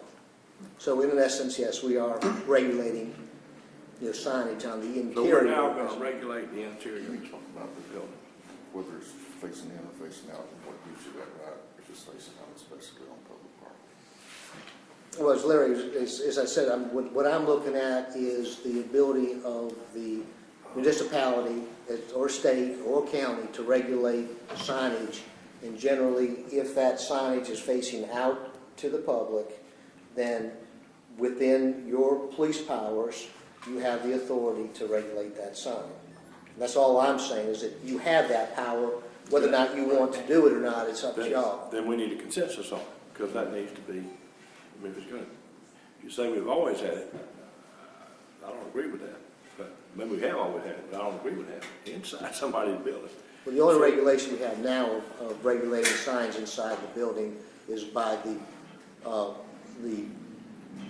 percentage of signs that you can have covering that window. Which is Well, I We should said- also regulate That's the big. message. Okay. Oh, that's all that we have. Message Okay. that could be, That's all that we enforce at this time. It's We the don't message. enforce when signs, with the exception of the fact you can only cover 30% of an exterior window. That's a public safety issue. That's the way it is now. Right. So are we gonna change that? Are we gonna make it so that you can't have them on the inside? That's what I want to hear today, because I don't want to do that. If the correct me if I'm wrong, but if the sign is facing in and not out towards, not shining through the window, then you don't regulate it, is that right? Yeah. And if it's shining out, we've done 30%, over 2%. Well, currently, right now, we don't regulate the signs of that. We regulate the area of windows. You can only cover so much of a window. That's a public safety issue. It's really not meant to put a sign, or if they try to block the window with black paint. Either way, they can't do that. They have to have an open window. You can't block all your windows and have kids inside. That's against public safety rules. I.e., police can't see in, people can't see in cases of crime. No, that's not what we're talking about here, though. That's I not. understand. I'm That talking does about regulate Madison, signs Georgia when up you're here. hanging signs in the windows, Mayor. If you're hanging a sign in the window, you're blocking a portion of that window. And yes, from that standpoint, if that window sign is on the inside of the window, we're going to regulate it and say you can't cover over 30% of your window. That does come in signs. I don't think I have a problem with that. You can't cover over 30% of your window. 30% in the message. Right. I don't think I have a problem with that. I have a problem with you saying they can't turn it either way, like we've been doing on the inside. I have a problem with telling them. They don't do it in Madison. I beg anybody to go up there and look at Madison. By golly, their town's older than ours. Well, to our department decision. Their historic district is nice, too. It depends on whether you do want to regulate inside or not with signs. And that's what I'm asking. And because Do we we regulate do it? inside buildings all the time. I mean, we I wanna be regulate clear about plugs that. and everything else. But, the thing is, it's not a matter of whether we go in buildings or not. We do, every day.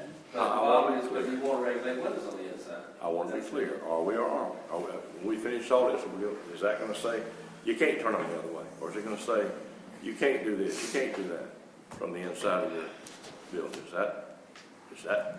That's what we need to find out today. I don't think we should. Okay. Well, I think we're already regulating them, are we not, now? He said we are. Right, so we already have a mechanism in place already to regulate them. Okay, but let me be sure. What you say, Mr. Barrett, is the only regulation we have is the 30%. We're not going to change anything else about whether it goes outside or inside. Is that right? What we have now is the 30%. Is that right? That regulates how much you can block a window, yes. That's the only regulation you have right now. And we regulate the message. I mean, obviously, we can't have anything vulgar or whatnot. Oh, no, I mean, no. that's what I'm saying. I mean, I know freedom of speech, but I mean, The question before council is, are you going to allow EGD signs to shine outside the windows? That's the question. I think you should. But we need a consensus from everybody. you regulate signs inside. You regulate the size of the window, you regulate the message, make sure it's not vulgar or whatever, harming or slanderous or. The message on the sign is already covered under the sign ordinance as far as what you can, what's Yeah, the prohibited. 30% no vulgar. I agree. If you walk down the street, though, if all of us were to walk down the street right now to Jenny's Fashions, which is on the corner of Main and 3rd, Yeah. you cannot tell if that sign is on the inside or the outside until you get right up to the window. And you look and you can say, oh, there is a pane of glass right there. It looks like it's on the outside. It has the same impact as if it were on the outside. So, Hers is kind of big. I would She almost got call a big that window, but still, that's, yeah. not on the outside of the building, but you have the signs on the inside. As long as, that doesn't, But you can't tell if that sign's on the outside. It looks like it's on the outside as you're driving down the But road. if it is on the inside, that's all I'm talking about. But if it is on the inside, Chris? Like I said earlier, I'm fine with our current mechanisms we have in place to regulate them. John? I'm fine with it. Okay. So, is that a consensus that we're not gonna mess with those? That we got a 30% in place and you can't put vulgar stuff on it? I'm asking for my own benefit. I wanna know when I leave here today that we, well, consensus I don't like does, a surprises. consensus isn't a vote, so, Yeah. well, a consensus of what he's gonna put in his report is gonna go up there. That's all I'm saying. this is part of that report. Well, let me say what I think we are, is that regulating the signs on the interior as they are displayed, to the, public, that those signs would be regulated the same as any other sign within the historic district? No, that's not what I mean. You can't go inside somebody's place. No, you can't just go inside. That's what I'm saying. Don't go inside somebody's place and mess it up. If I I had care what you fish can come see in in my the place, house. I have something. It's gathered in that 30%. You can't have it too big. It's gathered, what Wes said, you can't be vulgar, can't be none of that. But let's don't confuse it with the rest of this outside stuff. Just so I understand, hypothetically, if the HPC makes a determination that an EGD sign would be inappropriate for a certain location, then that same person, without HPC approval, could place that same sign on the inside. Certainly it wouldn't be as big. It wouldn't be near as big as what they're trying to get outside, I'm sure. But I don't believe in going No, inside. he's saying the same sign. I mean, They could take that exact same sign. If you can't put it on the outside of that window, HBC says you can't. I can bring it on the inside. And the public, as far as the walking and driving public, can't tell if it's on the outside or inside. I'm okay. If it's on the inside, get what to do with it. As long as it's not vulgar, as long as it's not 30%. That's what I see in town is much more historic than ours is. So whatever you want me to put down on paper, I'll certainly do that. So I guess what you're saying is that right now we do not regulate signs on the interior of the buildings except to the extent that they can't exceed 30% of the window space. And then that's all we regulate on the interior, period. Other than the vulgar stuff, I mean, of course. That's already, that's already, Right. covered under our ordinances. That's what I think, and that's what I think I'm hearing. Okay, let me see if I understand this correctly.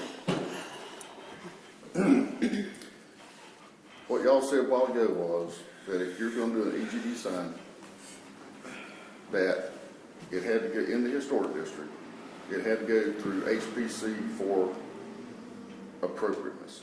Is that correct? That's what y'all said? on the outside of the On the building. On the outside of the building. Yeah. Okay. So what you said about the inside of the building is that that same sign that HPC regulates outside the building, if you go inside the building, HPC has no control over it. So basically, you're contradicting the other rule you just made, because it's still the same Are effect. you voting on this too?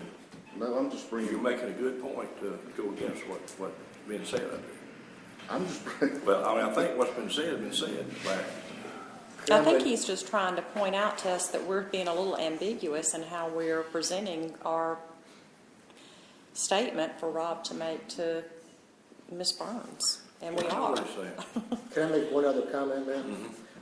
Again, you have a general prohibition right now of flashing, blinking, and strobing, which, as I understand what I'm hearing, is that would only apply to exterior signs. Oh, no, wait a minute now, hold on. I don't think they can go in there and do much, more blinking and more scrolling. I mean, it can be the, So the signs that are currently out there that have open and they're going O-P-E-N and blinking one time, Mexican restaurant in town, a couple of other places, Got that a sign will scroll technically be illegal, is that what you're saying? No, I'm sorry, just to make sure I'm I clear. guess LED, EGD signs, I'm assuming. Those were actually But considered the- neon. what I'm asking is that my That's what under- Bert said. my understanding is that you didn't want to have, flashing, blinking, or scrolling lights. And that would be, inside. but I mean, sorry, Mayor. You had a general prohibition against flashing, blinking, and strobing that we just discussed, applicable to citywide. Oh, okay. So, would you allow flashing, blinking, and strobing lights on the inside? Because you see, if you say, well, we don't want flashing, blinking, and strobing on the inside either, then we are, again, regulating somewhat. And that's where the ambiguity comes in. Right, so theoretically, if you put a sign on the inside of a building, Yeah. and you don't have any other regulations involving that interior sign other than the window space, then it can do anything, in the world. Okay, but we're not going to prevent people from doing that, right? We're not going to say you can't have a sign on the inside facing out. Correct, but the question is, do you still want to have some regulations about how that sign can display? For instance, do you want to allow that interior sign facing out to flash, blink, or strobe? Or do you want the general prohibition of flashing, blinking, strobing? I think a good example would be Railway Freight. A lot of times when he has his sales, he'll put his big posters in the window. Markdown sale, 50% off this weekend. That's on the inside. It's a big poster, but it's a sign. So think about what he's got, which I don't have an issue with that as long as it meets the, he's not covering the 30%, some people can see it, blah, blah, blah.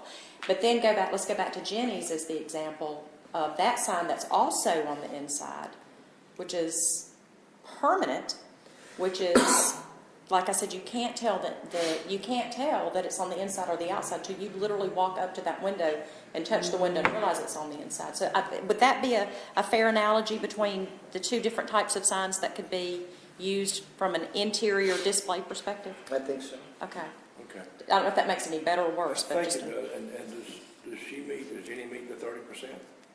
That's a big window. I'm so- sure she does, yeah. I mean, she's less than 30%, yeah, that's what she is. Okay, all right. Bert got a But the question. flashing is what I'm talking about. I've been staring at this building behind us since we've been talking about it. Let's just say we have a sign, an electronic graphic design. How big could it be if we were to put it on the front of that building? On the front of, Yeah, let's say we got Wes's Fashions, okay. Do I like it? In front of this building, is what you're saying? Yes, in front of us, straight in front of us. The building across the street or our building? No, across the street. The brown brick. That brick on there. So it would probably be between the second, third, fourth, and fifth. It would depend, if you put a wall sign up, like Yeah. a flat wall sign, Uh-huh. it would depend on 1.5 times the distance across the frontage of the store. So that would be a large sign. It's a pretty large sign, which could not exceed 50% of the maximum due to what had been already put in And there. if that was flashing, screening, blinking, and you're in the DDA meeting, you'd be like, oh, I can't concentrate. I mean, it could be a fairly large sign. Or Uh, if it's not in the commercial downtown where it could be put into a yard or something of that nature, uh-huh. and it would again be the same principle. It would depend on the maximal size of the sign, depending on where it was going. And it only could be 50% of the maximum. Now, since that building right here is got two, building right here on the right and the building on the left, Yes. the windows space obviously is limited because it's, the middle. So then that sign would only be allowed for maybe one or two of those windows. 30% of there. But 30%, yes, sir. That's correct. It wouldn't be near as big. Wouldn't be as big. More than It'd be inside the building. that. That's right. Wouldn't be on top. Wouldn't be on the building. Do you think that would be a good compromise? Or yea or nay? I do. Not allowed, I'm talking about not allowed on the facet of the building at all. I'm just asking. Yeah, I just, no, I don't. Okay. I'm just asking. Yeah, I don't. Those, I understand that's your Yeah, district, yeah. that you represent those folks. I was just, Yeah, I don't. getting it. I would consider that as being a decent compromise. I mean, but of course, you know, you're not getting the full-fledged message, but you are allowing some form of sign that says open, or I'm having a sale 20% off. Or, I asked specifically about those open signs because I didn't want to, that was a concern to me. I didn't want to restrict a business being able to say, am I open or closed? right. And when in talking with Bert, he said generally those signs are neon signs, which is not LED or EGD. Neon signs are perfectly acceptable and permissible on a case-by-case basis. If you go before the HBC and get approved, you have to go before the HBC. Okay. But within their guidelines, if you're in the historic district, you may have a neon sign if it meets all the criteria that are in the HBC. I was unaware of that. It's a different, that's why, you know, because that was a concern to me too. And that exact sign that you mentioned is the sign that that same thing, those are neon. That's a different thing, and neon's acceptable. What's the difference between LED and neon? I mean, Neon are gas tubes, and the LED is basically A lot of meeting diodes. diodes. okay. So, If that helps. So could you have, yeah. So there you go. Light emitting have diodes. a neon sign? Well, we do. Okay, let me give you a prime example of a neon sign. Okay, the theater. There's one The over there. theater is eat up the neon, now. Okay. That's a legitimate source of advertising or light. There's several buildings in the past that had neon, some still do have some. Central Jewelers is another, Central although theirs Jewelers isn't has lit, neon. but that's It's acceptable within the guidelines of the national registry, actually, the state registry. Is neon light It's more kind of an expensive older than style It light is. is what it is. It's almost a historic type light now. Neon, It's I consider softer, it's not as, it. You know, So is LED light more expensive than neon, or? I would think I neon's don't more. know about all that. Well, I mean, that I would would be think a neon's more expensive to maintain. maintain. Yeah. It's kind of like what we're dealing with our homes with the new light bulbs. We're, the ambient light versus the fluorescent style light. It's this, it's I'm this. glad, I promise you, I did not know that. I'm glad you brought that Yeah, up. I mean, but I'm glad you brought it up because we did talk about that. neon And lights, you know, Bert, why they do actually are making signs now that look like neon, Well, that are not neon. Have you seen those yet? That's why I They're said fake. some They're of faux those- neon. That's right. Some of those open signs, that's why I said most of the open signs are neon, but Right. maybe not all. You have to go and literally touch them to know. You can't tell the difference till you look at the electronics of them. Yep. But, I have consider everything an we open need. sign a neon type sign, because that's typical for the community. That's why they use them everywhere. So you could outline the historic building in neon lights and have a sign that said Wes's Fashions, if the historic district If you permitted and approved, Yeah. and it met the code guidelines. Okay. If you want to see a good example of a marquee, if you will, theater marquee that is an LED sign or EGD sign, Yeah. go to downtown Macon to the Fox Theater. They have a new EGD sign for a marquee, which is, in my opinion, that's perfectly fine because it looks like it's a neon sign. But you can sit at your computer and you can change the message or whatever you want to. So, okay. Just kind of moving back to. I'm sorry, I know I threw a curveball to everybody. But moving back to the point that I was trying to identify is, is there any restrictions that the council would want to place on the type of signage on the interior of the store? Particularly, if you don't want to have flashing, blinking, and strobing lights, is that something that you'd like to regulate as well on the interior of a sign? Or a sign on the interior of the building, or any other type of regulation you think would be appropriate for a sign that's on the interior facing the outside of the building, Beyond what we have. beyond what we have. Because as I said, as it stands now, the only regulation of signage on the interior is limited solely to the amount of square footage you can cover the window, then theoretically, anything could go in that window, no matter whether it flashed, blinked, strobed, or had animated creatures or whatever. As long as the HPC approves it. Correct. Well, no. Now that's a Oh, different level. Oh, If you're taking this, that particular sign, if it's not being regulated, That's true. it would not be, the HPC would not have a say-so. That's So right. the only question I have on the, on the table for council is, do you want to regulate in any manner the type of signage on the interior of the building as it faces out?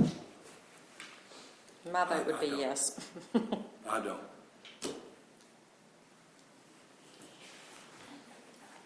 Well, as I stated earlier, I'm okay with the current policies, but, maybe I need to go back and look at that and make sure what the current policies say. But right now, we've got mechanisms in place to regulate those, and I'm okay with it as it stands today.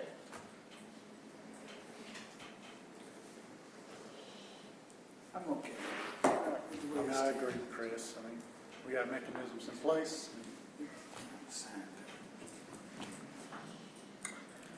As far as I know, that covers the sign issues, and I'll go ahead and put down on paper what I believe to be what we've talked about today and get it out to you by hopefully 5 o'clock tomorrow. And y'all can, let me know, and then I'll go ahead and get this out to Ms. Barnes. Thank you, Ron. Everybody ready to move on to the downtown zone? Can we take a brief recess? That's a good idea. Mayor Frey? Yeah. Ready for that? Yeah, I think we need to have one break. 5 minutes. Yeah, 5 minutes. 3 minutes and 47 seconds. 3 minutes and 47 seconds.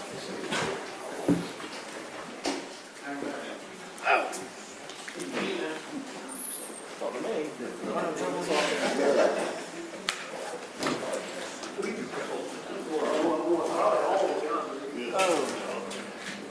Buddy, what you doing?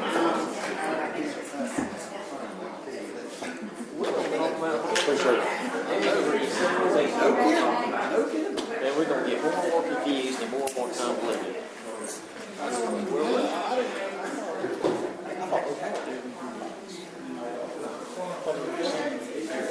It's a little different, really, when you think about it. What we're talking about is so detailed on a lot of stuff. See ya. Bye-bye. I just, I don't want to see these signs, but at the same time. Hey, it's me. I'm in town. I'm in the city. Call him Mr. Parksville and tell him that I'll be happy to show you those houses tomorrow. But if you don't mind, if you'll get those addresses for me and make those, okay, if you don't mind scheduling those, have you looked at, do you know if they're vacant? 30% or less of the window, they can still do that. Okay. Technically, I guess not. I mean, we had Yeah, in place. I think, like Ron was saying, to regulate all this. And we had talked about their times, and we had talked about messages that we didn't really get into today, but we had talked about it in the past. And I saw We talked about signs so much, and I can't remember which meeting occurred, and I'm like, I had it before.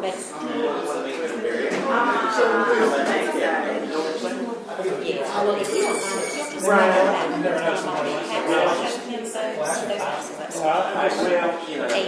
We want to stop the abuse, and I think it's going to come back, but at least we get the outside stuff knocked out. right after lunch, 7:01 or so, and if you don't mind, sure you'll get those scheduled for me, and then also, we should be through in a couple hours, I'll call them and check it out and confirm everything, but it's gonna be a little while before I'll be able to call them. Okay. How about you do a little business? Yeah, just tell them I'll get with them this afternoon. I will call them back to see, today, but it's not gonna be close to 5 or 6. We'll look at everything.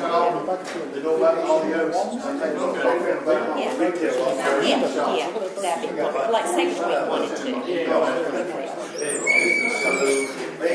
Are they all in Tifton? Inside. you may not see Yeah,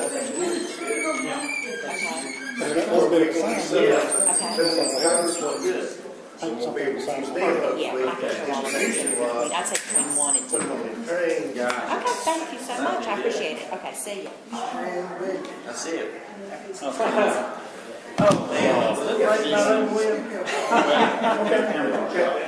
We're halfway through.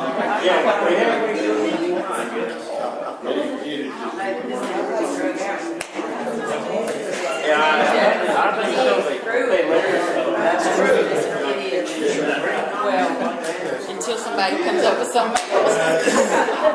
Move on, everything's Well, I'll tell you what I'm gonna do. Now that we got this right here done.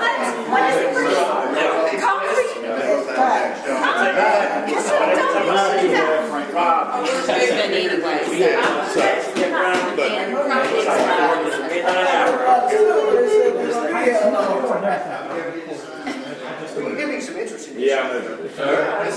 I like, hey, they recorded it all, the blood and guts and everything. I like that. It's like the news story. Like, I know. I didn't do anything.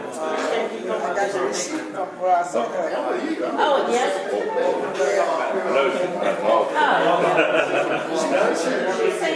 All right. No, she didn't. You know, Gotta go.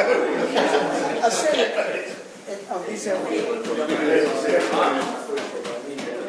She was saying it. I didn't send it at the appropriate time. I mailed it on December. She should have got it right.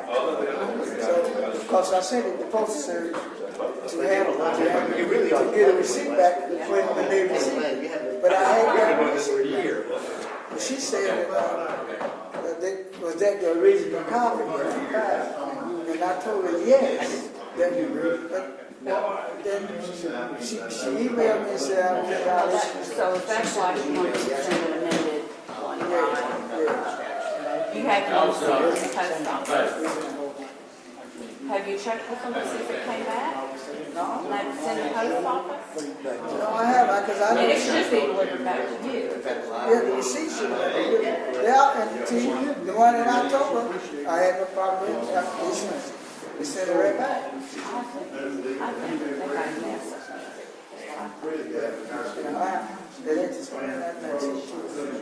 But they're gonna talk about that Sunday morning. I am going, I think it's the 9:15 session. It's committee. So, yeah, I'm going to like and they said January 1, we wouldn't have to worry about it. Yeah, now you got to file because they made a mistake in the bill. Exactly. So now I got, she tell me that. You file it with the clerk this time. Yes. January 31st, you file it. Or maybe it was on Facebook. All right, let's make sure. Well, January, yes. So what I do is a paper copy and all of that. But you wouldn't have, you're not supposed to have to file that if you had less than $2,500. And I mean, that was understood all the way through the proposed bill. Right. So now everybody, and hopefully we're getting that fixed. So it's I hope so, because next Sunday morning, I think everybody, the guys I've been talking to, this guy's over at Watkins. So we got to, so we've already contacted the ethics committee about some problems we have with that. So, okay. Howard, Gaines, but he from Watkins. I don't know what to do no more. That's the way I mean. I don't know what. He said, but be sure you get around on Sunday morning so we can address this as a group for the 11th district. I said, okay, good enough. Sure. There's a bunch of everybody talk about it, we can get it done. The Santa Claus is chairman of that thing. Well, they need to know that how the training has been handled too. You know, you've been to some of the training. If it's been delivered by them, just so many, just so terrible.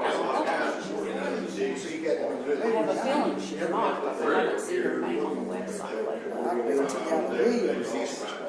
She's gonna Lilies are just as long, but some of them took on the traits of Yeah. All right, Jack. So I know I got to go. Let's go get my for better or for worse. And I've been nervous. Yeah.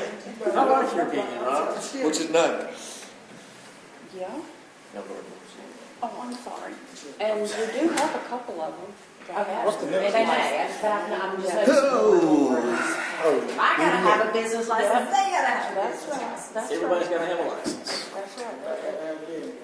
You have a license, Ron? Me too. You got a license to You flee. got, That's right, I got a license to drive, that's you ever it. see Ron She Walker? sometimes that's questions. You vote no?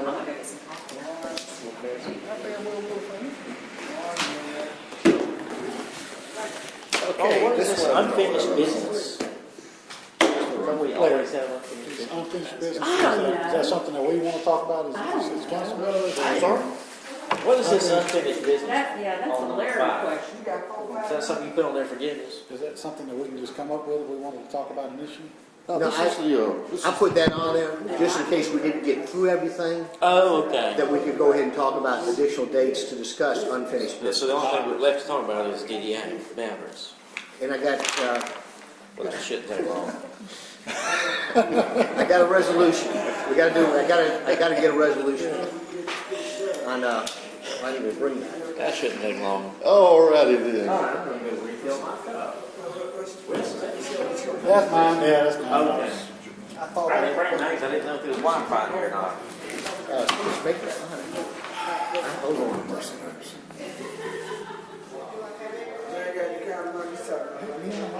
I just want to know, that's what I was trying to find out. You know, I used to work at Allentown, there was an old bar up in Athens, when I went to school, and they wound up tearing it down. Well, And, Athens, you ordered that? yeah. Man, I love that place. Prairie worked there, man. We used to go there all the time. Oh, yeah, man. It's Oh, good. that was good Fires, time. just fun. Best friend. God knows I'm just because I know what's happening in there, Joker. It was a great place. Well, anyway, you know, I have a little porch off the back of my bedroom that's just mine. So, anyway, my son, this 1 year for Christmas, gave me the Miller Lite sign that was in the window. It's a great neon sign.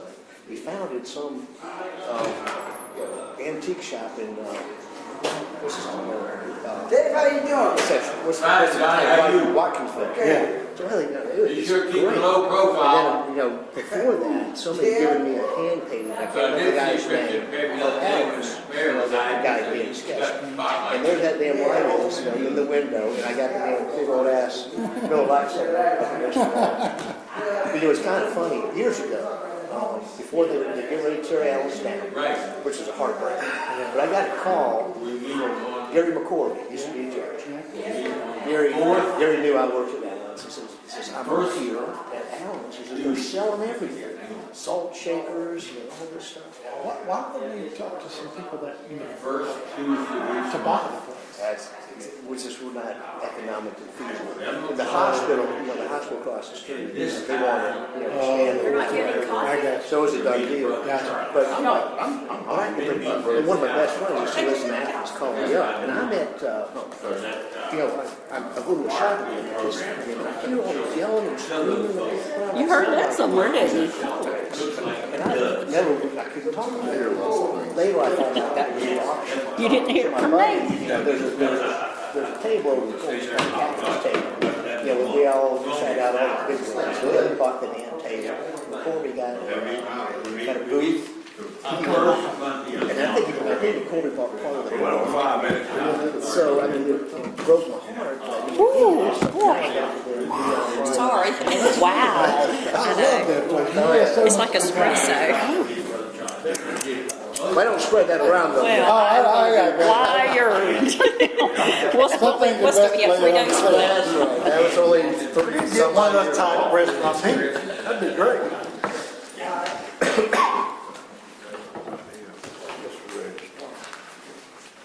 Okay, everybody, stretch your legs and do whatever. We've handled number one, we've handled number four, handled number two. Next item will be number three, the Downtown Development Authority.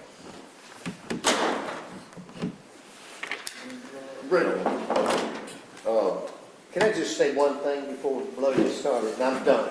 That might be the last thing I say now.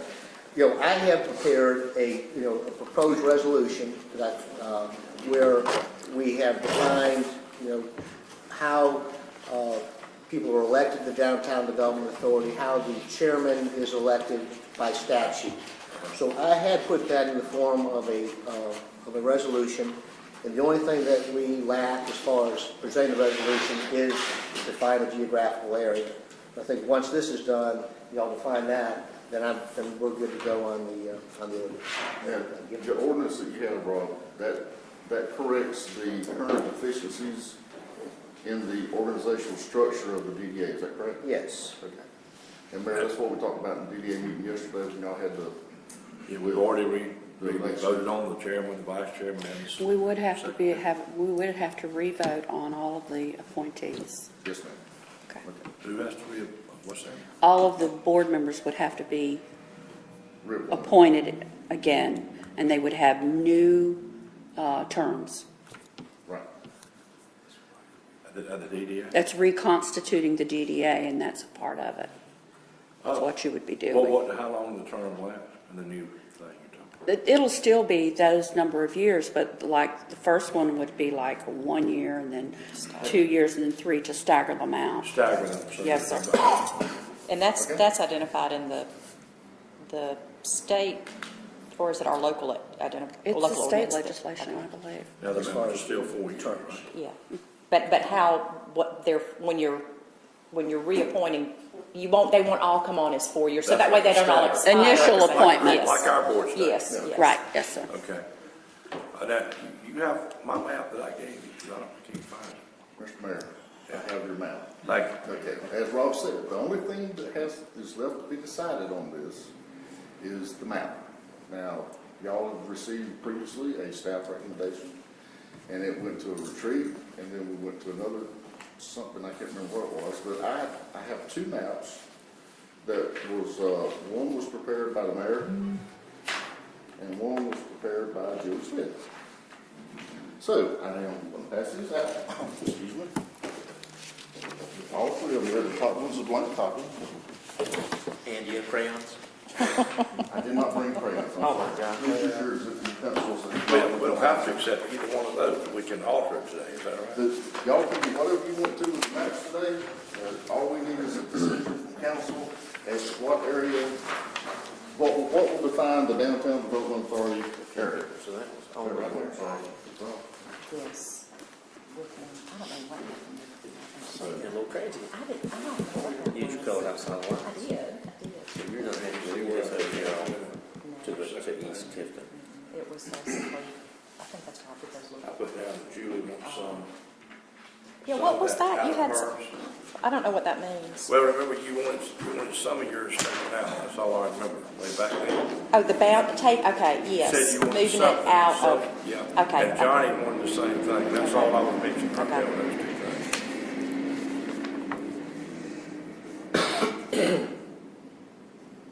And then really, basically, all I did was come down 2nd Street West up to Magnolia Drive, and then carried all the way back, and then go down to Old Lincoln, and what did the staff recommend? The, currently existing. Oh, y'all didn't recommend going down Magnolia? Enterprise Opportunity Zone is your recommendation? The top page Yeah. was what was recommended, that was the staff recommendation. one of the things that has happened over the course of the last couple of months is Rob and I had the opportunity to speak, kind of have a little conference call with Bruce Green, who I consider certainly an expert in downtown development matters and was our first Main Street director and certainly very well respected and knowledgeable in this area. And we talked about a lot of different things, and including, and I know we talked about how the members are appointed, but I'm going to tie that back into this map, so I don't want you to think I'm jumping around. But how the members were appointed based on what the state law said. State law says that the the potential member has to have an interest in downtown. They can live in the city or the county, that doesn't matter, but that they have to have some type of interest. Well, I think if you said I own property or I own a business in the defined area would be an interest in where the defined area is. My concern is if we make the area so large that we've really sort of diluted what the intent of the central business district is. I'm a little concerned about that. I think that the members that we have in place now, and I'm going to use John Lowe as an example. I think John has, even though he would be, unless we extend that line out towards Magnolia, his business would not fall within the boundaries. He has certainly shown himself, based on his service, to be a good board member. He has shown that interest, and I think the Downtown Development Authority could certainly say, based on his years of service, he's been a good board member. He's done what's right by downtown and that kind of thing.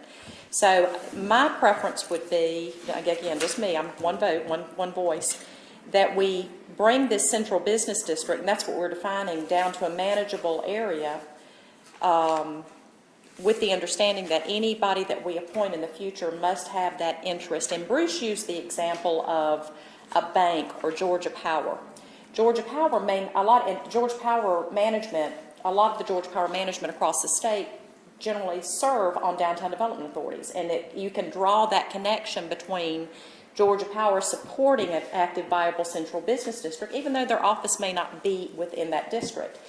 Even though the person appointed may not own Georgia Power, they're representing. Same thing with the bank, and we've shown in the past we've had representatives from various banks serve on the Downtown Development Authority, even though their main branch may not be in downtown. They were ex officio, though, weren't they? No, they are full-fledged members. What we have to do is draw that connection between who they are and what they do, and are they going to is there an interest in the betterment of downtown? Okay. That's all it says. And the law, based on Bruce's recommendation, is very gray and very vague to give us the flexibility to appoint who we think would best serve in that role. So we could still appoint John because he has proven himself to be a good, viable, active board member without having to extend our central business boundary way out Highway 82, which may not really truly represent what the central business district of Tifton is. Okay, Does that make sense? that makes sense. Now, can I? Okay. And just for the record, a while ago, I wasn't trying to cut you off earlier. Yes, you were. Yes, I'm you trying to get my were. word in edgewise. Yes, you were. All right, Doug, go ahead. Okay, Doug talking to.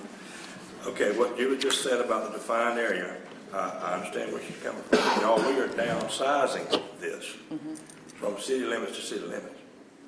And to go back in, we don't have to make it so restrictive, is what I feel. I feel like if you have the area too small, and I hear what Julie's saying, but if you have that area too small, you limit yourself on the number of people that you can get. And I'm afraid just to reach out here and say, okay, well, John Lowe can stay. I'd rather have it defined because who knows what the next council is going to do, or the next DBA. I think we need to be more specific and define the map. I don't think it's too far to go out to Magnolia. And because, the interior of our commercial district is kind of made up of the things that directly go around it. We don't have a real big commercial district. So I think we have to gather that. And remember, we're bringing this down from city limits to city limits, which was way too often. We're bringing it down, and I hear what Julie's saying. I don't think it's going to hurt though to come out here and take in Magnolia and go back here. And then whatever Johnny wanted taken off of his, or whatever Julie wanted taken out of hers. Okay, that's my 2 cents. Now somebody else. Well, let me cover with y'all kind of where I was at on the map. Of course, the thick gray line is our city limit, and the city limit actually doesn't go that far east as most people probably think. But the area around Madison Avenue and Fair Lake Road out towards the Eastgate Drive, to delete those sections. Where would you come over to At golf? Kennedy Road. At Kennedy? Road will be limit there and delete the other. So we're Here's deleting, County Road right we're deleting this little pocket here. But then adding, here. Which map are you on? I'm sorry. I'm on the current map of the enterprise okay. zone. I'm using the top one. Look at that one. No, Okay. And then adding 12th Street at the very top there, if you'll see that from Gulf Street, Lee Avenue, Tyson, Belmont, Davis. Currently, none of that's in there, just adding that. Because there may be some opportunities the DDA may need to get involved with some of those properties through there. So basically extending the boundaries north there, but deleting this pocket far east to the city limits. Does that make sense? Mm-hmm. Okay, so we're deleting some and we're adding some there. And then on the western end, if you'll find South Victory Drive and Dixie Avenue, that'd be the new boundary westwardly down to 3rd Street, because you've got some businesses in there that may benefit from being in that DDA zone. And then the north part being West 6th Street, tying back into North Ridge. And I think there's some opportunity there that DDA could help. So I feel like that would be a good addition, as well as this north section, but then deleting this stuff to the very far east. That's my 2 cents. How far east? So you wouldn't go with the Magnolia thing? The Kennedy Road is Far far east, east. right. Far Saying east, west. right. Far east. How Kennedy far Road. west would you want to go? Over South Victory Drive, Dixie Avenue. So you would not include Magnolia?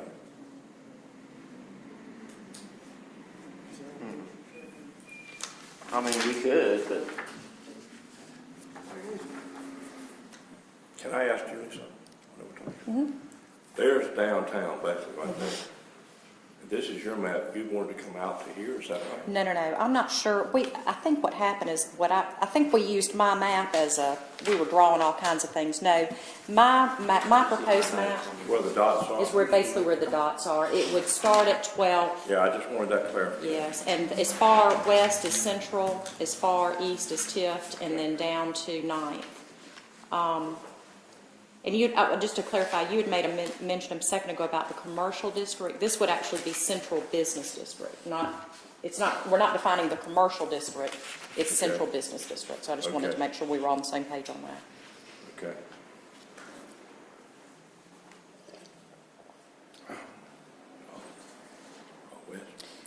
I mean, I'm drawing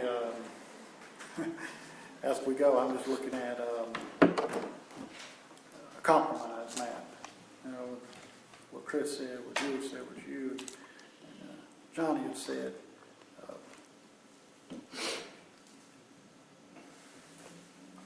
I'm willing to compromise, I'm willing to get something done with this.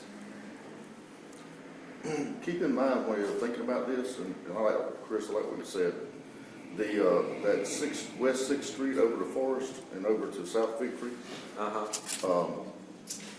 Once we get back into the mine, the plan, as I understand it, is to sell the old fire station or current city hall. So that would be a great opportunity. That is a DDA project in and of itself, I think. I think that definitely needs to be added to that area. And maybe we need, like Jamie said, to go over even further, but definitely that area, in my opinion. I mean, here's what so far has been compromised here. I don't know if you can see my map or whatever. Delete this area, add this, here's Julie's side. No, I don't want to add that up there. You don't want to add this? Oh, This okay. right here. That's primary residential up there. Yeah, Oh, okay. yeah. I don't know how that. I don't know how, I think when I was looking at this map and talking to Larry about it, I was just drawing all over it and, okay. and, you know, that kind of thing, and then I didn't submit to him a clear Okay. map, so that would not be part of it. Is everybody okay with deleting this stuff to the far east? I have no issue whatsoever with that. I want to be sure I understand it. Do you understand it too? You said we're going as Delete far east this. as Kennedy Right. Drive. Deleting this right here, Yeah, I'm okay. and then add more to the central area, adding up to 12th Street and adding over to Victory Drive. Because you got to think about some of that stuff in there. You've still got the old Horizon Mills nearby, the old current City Hall. I mean, it makes sense to put all of those properties in this zone. Let me ask you that we this, want to get Chris, developed. if we extended farther west, which I don't have a problem with, that area, just like I wanted to take this area out up here because that's primarily residential. Yeah. This area here is primarily residential. Which So, one, Julie? let me see. Davis and Belmont, Yeah, up, Tyson, yeah, Lee, that and Golf. 12. Yeah. Right there where your pen is. Put your pen straight down. That's where I'm talking about. Davis and Tyson Lee, Yeah. between East 12th and East 8th. That's predominantly residential. Well, that is residential. It's not predominantly, it is residential. Well, now Goff has that washing machine thing right there. Right. And golf is actually in there. Okay. But Lee, Tyson, Belmont, and Davis, between 12th and it's 8th, and then it makes a zig south and comes down to 6th. That area is actually residential. Okay, Tyson, Lee, and Goff, south of 12th Street. What you Right, talking about? right. Okay. And then Chris, you're talking about getting rid of that that's on Madison and everything? If I'm hearing Julie right, she's talking about this right in here. Mhm. And Chris, I think you're already knocking this out right here. I'm knocking that out for sure. I mean, I can give or take Yeah. the area up to 12th Street. My intention was just to kind of try to firm it up and make Yeah. it more centralized. Yeah. So we need to come up. This area right here. That's what Julie's talking about. And I don't just. Yeah, Chris was saying put that in. I was saying and put it saying- in. Oh. Yeah. But you have reason behind that. What was your Well, reason? my reason was just because even though there is some businesses on golf, the golf area, and you know, as people buy homes or what have you, the DDA, there may be an incentive down the road with some tax incentives to develop something. There might be something that happens later on Old Osceola Road. I guess I just want to make that kind of the zone in case something ever did arise down the road. That's all. I was just looking into the future, but if we don't have to do that, I mean, it won't hurt my feelings if we don't Yeah, have that. I'd like to see us preserve that residential, because that's a strong residential, solid residential area. I would be surprised if anything Okay. were to shift in that area. I could see it shifting more. I You're could saying see it go shift. down Belmont. Go down Belmont right here and take it over all the way to Armour Road. No, I don't think we're talking about that far. No, my cut was at Kennedy Road. This was Kennedy. Kennedy. Cut Kennedy Road. I'm not mad. Kennedy Road. Residential, you Go down to concerned Kennedy. with residential, Maple Street, Yeah. Tyson Avenue, Church Lane, East 6th and a half Street. Would that all be residential? And see, that would pick up that little area where you're talking about on Kennedy and 12th right there. Wouldn't that pick that up, that little Yeah, city it's on mark? the north side of 12th, and that's what we can't get it. We're talking about the south side of 12th. So we would miss that, but that's okay, I'm okay with that. I do feel strongly though about this area over here around Yeah. the Morgan Drive and South Tickley Drive, the Yeah. current City Hall, you know, Horizon, the other industrial party, and I think the county may even own some property over there. I think that would be good to add. I would agree Up with to that. Magnolia, that's what I'd like to see. Can I go back to this area? Julie, we've got that's the park right there. Yes. Do we need to take the park out too? Or is that, I don't think the park needs to be part of our central business district. I don't either. Yeah, So so if we're it's cutting out this in Right mine. here, can we come down here and cut the park out? And that's what I proposed in mine. Okay. Yeah. Okay, I'm just looking at that front. Yeah. It's not out. Yeah, It's at well, YouTube. who knows, So the this park is what may he's ask talking for a about right DDA here. hall Yes. one day, I don't know. Yeah, see, that's- Okay, yeah. I was just seeing if y'all were listening, see. The media guy. Do what? Ron, see, I call Rona. Rona's daydreaming. I'm kidding. We're talking about the park is gonna ask for a DDA assistance, so that's why it needs to be in there. I'm following y'all 100%. Yeah, I really, we had a map of our It'd district. be nice if we had something we could draw on a. Oh, I'm doing it. Well, I got 3 maps right here. When y'all get it nailed down, I've got one that I haven't drawn on, Okay. and we'll just do Okay. that. So Okay. Chris, let me ask you a question then. Would your, coming over here in this area, Can I come watch y'all? where would you, no, Where- This is our this is party. private. This is our party right here. Where would your line extend along 6, or would it, where would? Well, John, how what you far got? would- Well, I just Nice street. mentally tied into here existing, so Well, I need- all this would then become pink shaded, because a lot of this is residential up through here, so I don't know what's gonna, you see what I'm saying, that's all Yeah. residential. Yeah. But getting into this area is your your business and your commercial. Right. So I was just thinking, tying Up into to there. 6, okay. Up to 6. Right. And then down the road, as our city grows or whatever, who knows, we may need to adjust that. But for now, just making that the cutoff. Well, we're here to Magnolia. Mr. Harold Harper on some stuff, a lot of stuff, a lot of business stuff all up in there. What do you think we ought to, Restaurant. go here to Magnolia? I mean, That's what I'd love to see all the way down to here. But you're saying cut All the down way Dixie along. Avenue though. You would say go up? Chris is wanting to come to there and then go down West Second Street. I'm talking about going to Magnolia all the way over to me. And then Chris is talking about going up here because there's some business up in this section. Julie's talking about cutting this part out. and I'm good with just cutting all this out. I'm fine with that. And I would like to leave this out here. I think that's just, we don't need all that. That coffee didn't do it for you? Could we make some? Yeah, and it's horrible. I made it, it's Anything in the trailer horrible, I'm park out sorry. there. Did you make it? I put way too much coffee in it. We're gonna do anything to this.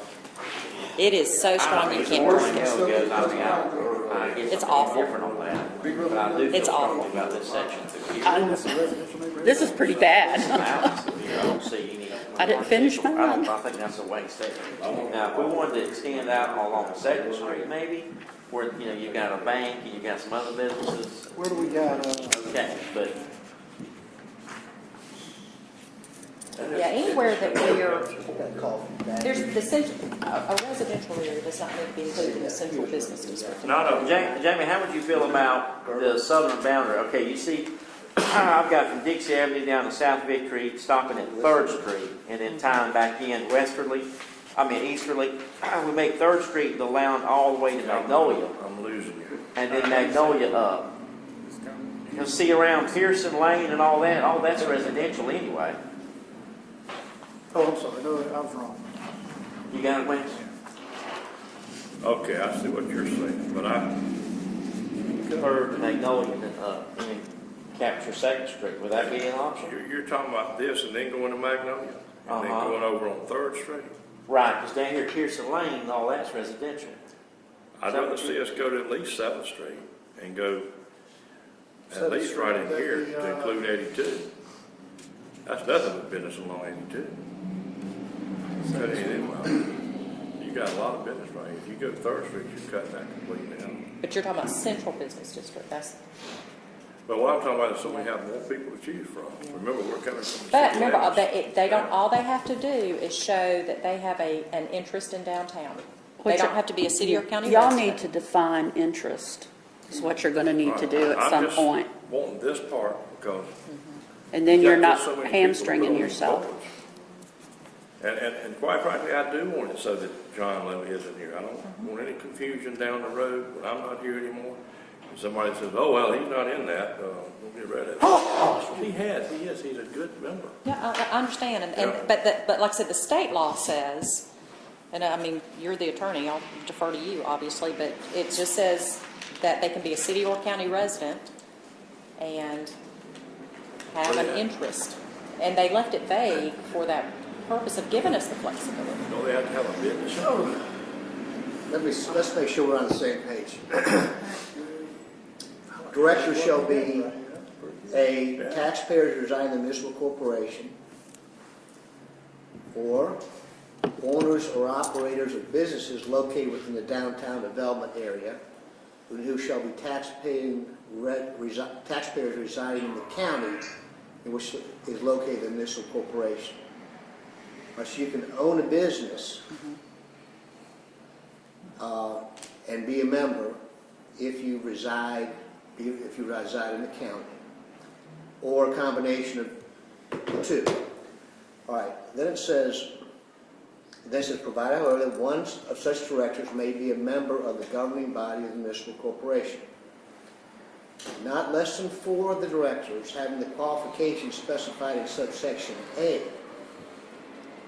which is taxpayers residing in the municipal corporation, in the judgment of the governing body of the municipal corporation, either have or represent a party who has an economic interest in the redevelopment and revitalization of the downtown development area, and their successors to the director shall be appointed by the governing body of the municipal corporation.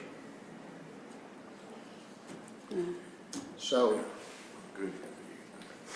not less than 4 of the directors who are taxpayers residing in the municipal corporation have to, in the judgment of the governing body, represent a party.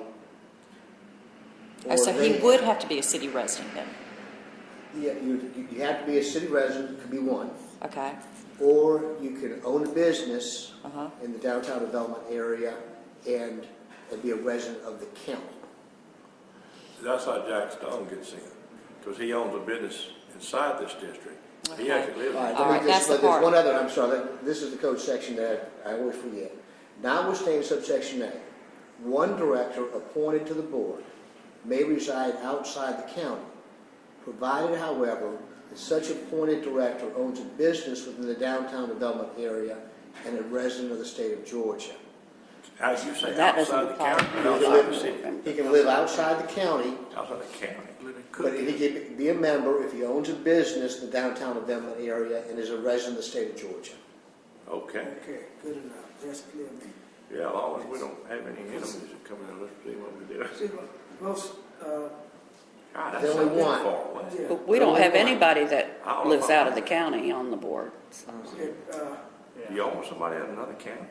I don't, that's. Well, okay, if they not, own not a really, business here. but let me look at this. Yeah, if they got My business, friend it's all Larry about Taylor interest. on Terra Prima lives, in Lennox.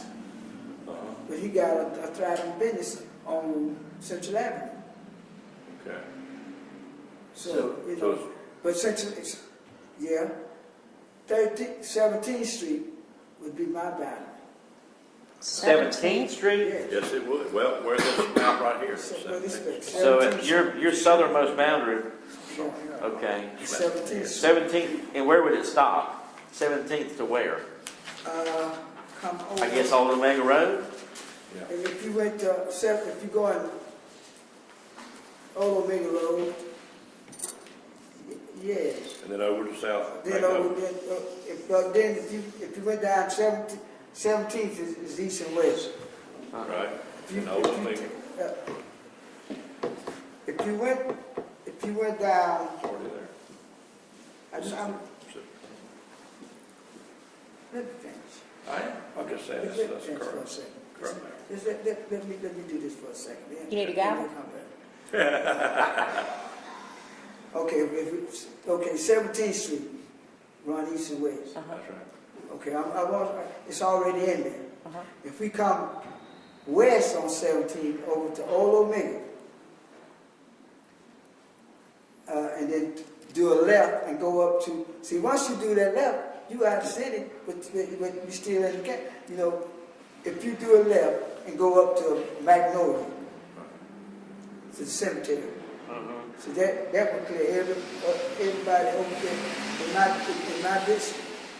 You know what I'm saying? Yeah, if I decided, if somebody say, the Taylors, this boy that got the Infinity gun, or even Pew, that if I started at 17th Street and went all the way over to what you said, Norfolk, or it's the 12th to 12th Street, that would take care of anybody in my district that could be mentioned. Well, they'd still be within the enterprise and opportunity zone, but, Right. but you consider that part of the central business district? Well, no. Well, that's what we're trying to define, is just that Okay, central but see, business. if the central okay. Part of this, but, yeah, okay. The central business district is what, 9th Street Uh-huh. over to 6th Street? Well, right now, it's the whole city limits. That's what we're trying to find, is the central business district. Okay. What do you think your southernmost boundary should be? If you were going to drive the central business district, 9th Street. okay. I would agree with Yeah, that. 9th Street, see, that, So I agree And with that you on will cover your folks. that would cover. But see, Now, they still be within the enterprise and opportunity zone, so if they wanted to get those incentives from the city to open a business or whatever, if they qualified, they're still within that, they're just outside the central business district. okay, So they're still covered there. Outside. okay, that's. And then, so if 9th Street is your southern boundary Yeah. for the central business district, Okay. how far east? 10th Avenue Okay, would be, and then how far west? Ridge Avenue. Ridge, okay. And then let's go over to Ridge, now go north. How far north would you go? Where would you stop on Ridge? At 6th Street. 6th, okay. And then you'd go to 6th and just cut all the way back over to Tifton? Yeah. Okay. Okay, so he falls within what you all are. Totally leave that. So you're covered. So you're missing all this 82 stuff.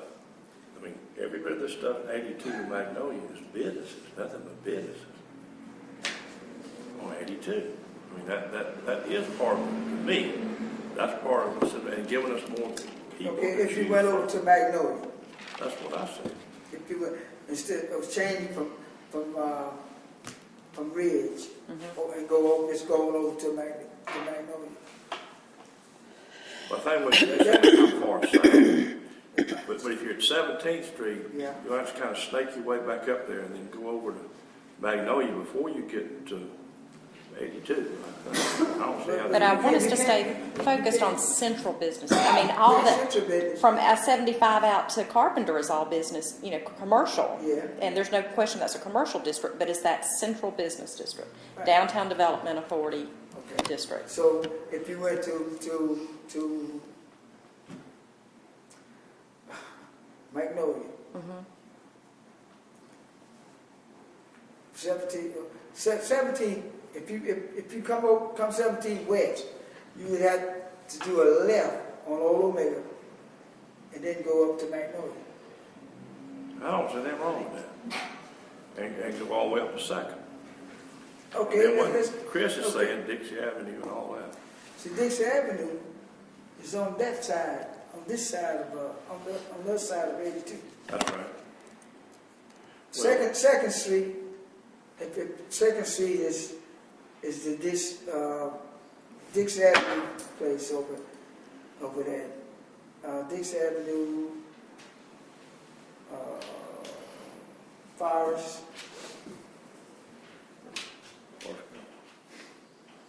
Over there, Second Street. Yeah, if you get up into Forest, between Ridge and Forest, from 2nd to 12th is predominantly residential, so I didn't want to include that. Okay, let's get it out. Oh, Central District. Can I Central just business. say something right quick for the record? I meant to say this earlier. Can we just have Rob come read us state law and make us all just go to sleep sometimes? You see, You didn't find my memo. I didn't. citing- Yeah, I didn't get your memo. Rob's other life is he reads bedtime stories to children from the sleep. Good Lord. Poor babies. Can I just make a point? Can I just make a point and let everybody see it? Don't have to turn around or what? That's kind of the central district right there. If we're going all the way over here, of course, Chris cut it off right there. You're that far from the central district on the east side. So what's wrong with being that far and going all the way to Magnolia? It's the same difference. You've got the same difference from the central to Magnolia as you do the central to what we all agreed on over here on the right side. And basically, a little less to go south and about the same to go north. And I think that puts us in And I don't have a problem with that. I just, to me, down here in Birch Drive and Walnut Drive, I don't understand why we would include all those in the southern half. That's why earlier I mentioned. They are predominantly residential. Right. So my thing was not necessarily going all the way to Magnolia, but just that southernmost part around Cypress Drive. Yeah. You know, do we need to put that in there since it's And all what about, residential? Johnny, Cypress is Hargret, South Park, and Mathis Lane, that's mostly residential too, isn't it? Yes. It's just like this up here. Yeah, exactly. I mean, it's ditto. Yeah, so that doesn't, That's I what don't I'm think, saying. I think this is. I think all of That's, that. I mean, I could live with this, but I don't. Before we come down. Oh, and go over where? You just do this deal right here.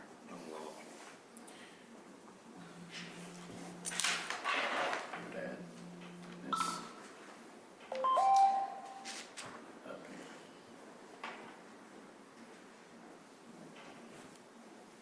Okay, leaving out. Now, there's Fifth Street, right, where's, Yeah, there's 7th Street. here we go right here. Thank But you. you're leaving out stuff. There's a lot of business right here on this side of Magnolia.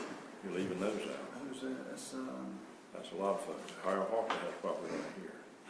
unknown. It's And, unknown street. yeah, come all the way to Magnolia to Second. Chris was talking about then go up to Dixie Avenue. I just think you're leaving some stuff out if you don't go to Magnolia to Second. Okay, let's go to Magnolia. Let's go over to Magnolia. Up to Second. Up to Second. So what do you- But, See, okay, if you look at the- yeah. but What I'm that- saying is, and I hate, I don't wanna draw on anything, I'm gonna use I'm just saying, like, let's say 6th Street is where I added, over to Dixie Avenue, just because we encompass some city property and things like that, which we may have a need to I agree with develop and sell later. Dixie, down to, let's say, Magnolia, I meant down to Second 2nd, Street. right? Over to Magnolia, then make a left-hand turn, head south on Magnolia. I had mentioned the 3rd Street, but I could live with 82, and then tie that back into, 17th Street, and then tie that back into South Ridge where it starts again. That includes some county property, the old Horizon Mill property, some other businesses, but all this residential down here. So 10 I minutes is just- residential. Okay, let me ask you this, what you're saying, but to include both sides of 82, would you consider going down to Timmons and go across there, and then go down to 7th, that gets rid of all this right here? What is this But it side road keeps right both here? Can't sides see it. rated There's too. a small side road right here. That's the one I'm talking about, below 7th Street, Right here. whatever that is. Well, Timmons Drive will get you, I don't know what that is. Well, Larry, let me ask you this question. When we have boundaries of things, we typically go by the center of the road, correct? So if we go down, it'll be the center lane of the road Yeah. north. Can we extend it to include south of there? If there's a business that needs some money or something, does that make any sense what I just asked? It does, but I think Road right here. Wes has got it. Connects. If you're going on 82, That looks does it like- include north looks and like- south? What's that now? There's a road, I'm sure. Mr. Terrell, you need to think about, if you Oh, I stop see at that. 9th Street, Shorten Paul's on the south side of 9th Street, and all those businesses down 41 South all the way to the city limits.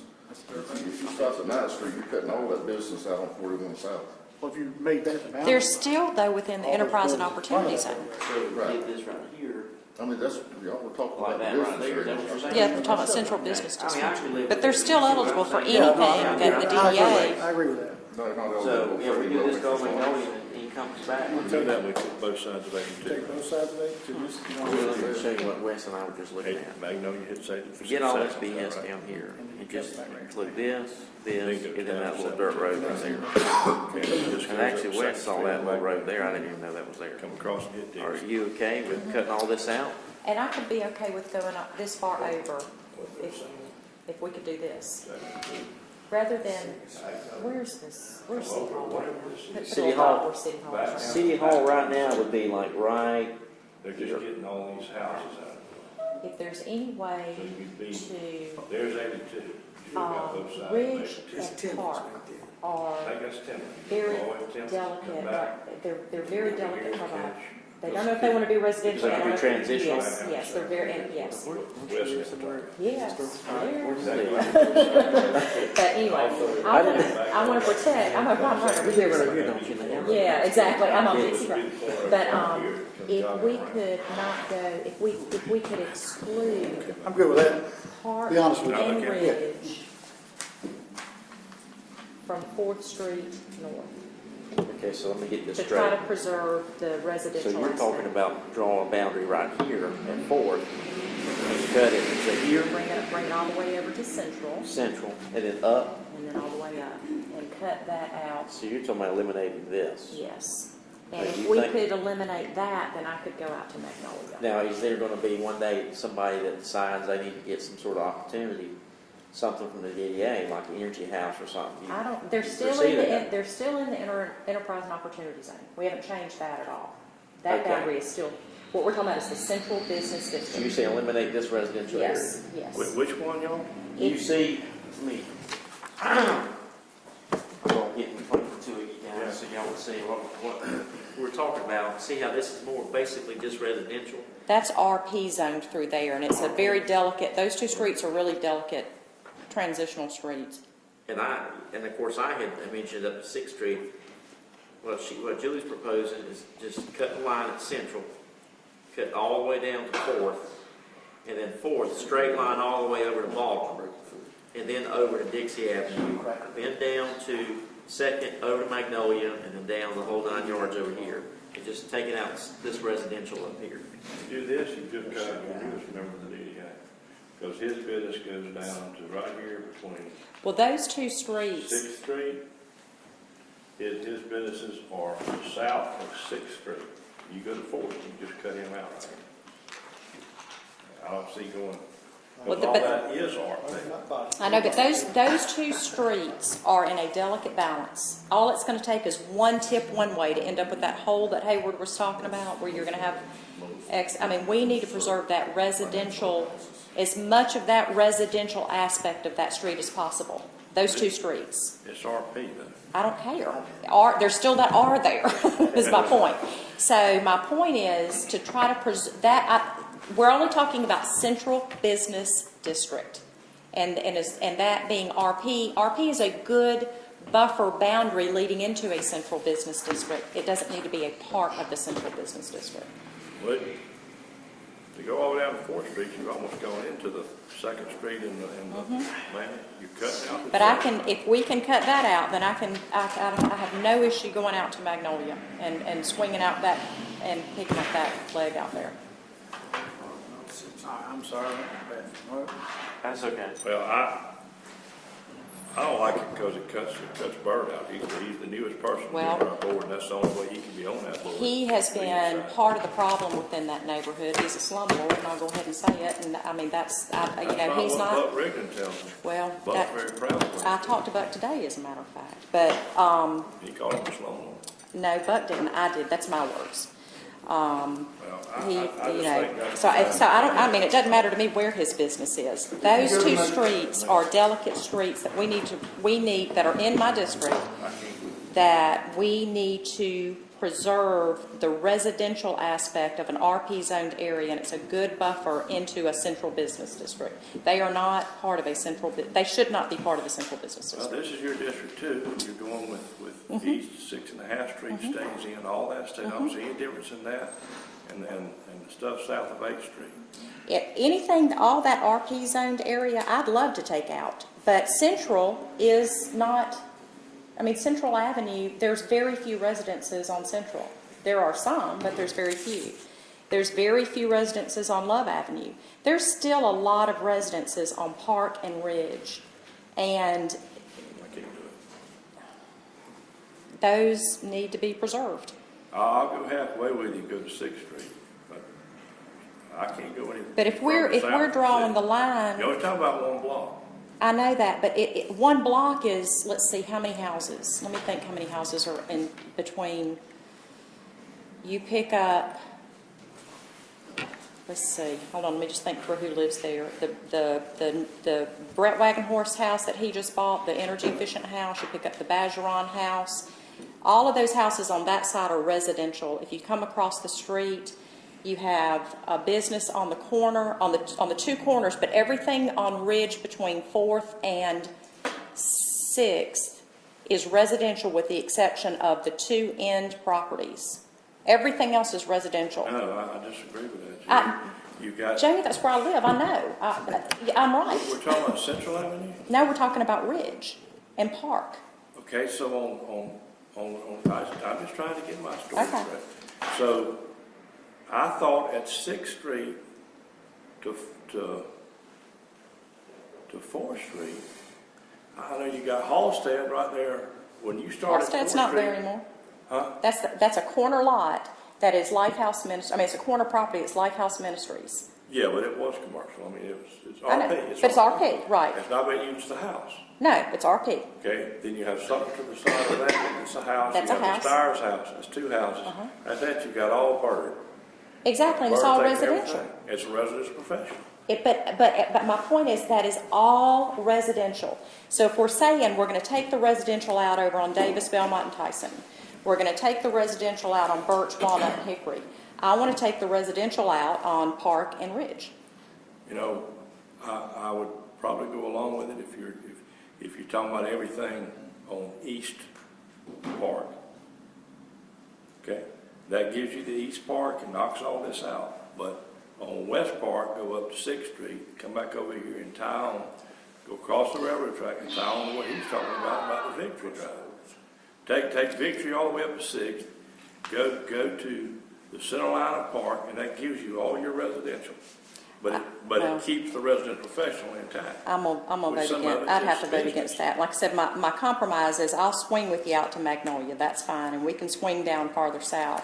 But that's a delicate area that is predominantly residential. I know it's zoned RP, and what that zoning for RP allows is for duplexes and apartments. Right. But it's still residential. If you come down to the next block, going north, you have one business in an RP zone. Now, that's on Park. I mean, that's on Ridge. I'm on, well, on Park, you have one. But if you go on Ridge, from Ridge Avenue, from, let's say, 4th Street, on Ridge, north, all the way, those are all residences with the exception of, I'm gonna say, maybe 4 properties. So you're saying then, go you would for- cut down 4th? Yeah, just cut it off at 4. If you go, you just said North Ridge. Right, You- on you Ridge got- and Park. The only house you got there is the old Holly house. Everything else is Travis Hurst. You got the But Walkers it's that residents. just built something. They're residents. They're all RP. Yeah, I know, but they're a business residents. type thing. No, There's they're only one residents. resident sitting in here. No, you're The thinking, you're lawyer. confusing, they're I'm still going down to 4th residents. Street. I'm going down to 4th Street on North Ridge. Mm-hmm. That's right there where the Board of Education is. And you've got the thing that right there, you've got the thing that Paul That's where- Johnson owns, it's resident, it's not resident. Right, it's the corner properties that aren't. Everything else in between, those are all residents. I don't see, there's not a residence between 4th Street. Those people and that live 6th in Street. Bird's property live there. That's their home. That's residence professional, everybody. I know, both but those are sides is RP. residents. But they're Both sides are residents. RP. No, I think it's designed to cut Bird out. I'm sorry, I cannot go along. I'll go along with you on taking the west side. All right, well, then I'm gonna go back to my original, and I'm gonna stick firm to what I think is central. And I say go out here to Magnolia and come down. I don't say cut this out. That just seems too direct there to me. I kind of lost track of where you all were going with this thing, but did I hear that y'all were going down Magnolia all the way to Timmons? Is that correct? No, All the way it's- to all the way where? It's a road in between 82 and Timmons. 82 and the others. It's a little road, I think comes from the cemetery. Well, that's 11th Street. That Yes. 11th Street? That's 11th Street. So you're gonna go to 11th Street, and then how far east are you going? Cut over, and then you're gonna run into 11, I guess, South Ridge? On 11th Street. yeah. South Yeah, Ridge, that's South right, Ridge. yeah. Okay. Then So- down south to 17. So if you're gonna include all that, all the way up to 82 to Right. those areas, That's South Ridge. then that would make, That's right. That would include 7. That's right. that would make John Lowe eligible to be on the board, correct? Oh, yeah. Okay. And Then you the other, go up Magnolia and hit Second. That's the north corner, northwest corner. I know you hit Come 2nd. back in, go up to Dixie. Dixon. And I'm saying go all the way across 6th Street, and then I'm trying to work with Julie. You come down the center line of Park and everything on the east. Of course, I just don't see any residences there south of 6th. I swear I don't. There are, Except I for mean, Stires. Stires is the only resident, y'all, from No, 4th it's Street. not. It's not? No, William Byrd owns all of that stuff, and they're in horrible condition, but it doesn't matter, they're residences. They're apartments and duplexes, but they're residents. Even his assisted living centers are residents. That's where those people live. It's RP. I don't care what the It's a zoning is, I business. understand that, It's a but the business RP It's allows not a for, residential. no, I understand that, but the residential professional allows for apartments and duplexes. Does Bird live in Tifton? He He lives does. way back over here. He's not north gonna of be in, 20. and if you knock him out, he's gonna be out. Oh, no, You he's do a what Julie resident, wants to do. he's a he's resident of Tifton. He's a resident of He can be Tifton. put on the DDA, out. Well, so he's still there. if you whack him out of here, I promise you, he won't stay on the DDA. So, So we're doing all of this for William Byrd. No, we're just not doing that to get rid of William Byrd. I'm not trying to get rid of William Byrd. I'm trying to preserve two streets that are not part of the central business He's district. eligible by being a resident of the city of Tifton to be on the DDA, is that correct? He's a taxpayer of the city of Tifton. Or a business owner. Well, but you can only have a certain number of city citizens. Is that not correct? You can have city citizens on property down there. You can have a county citizen on property down there, but I think only one of them, maybe two. And then you can have a citizen. The rest of the stuff, you've got to live within this boundary to be on the DDA. I mean, you either have a business or live in there. That's what I've always understood.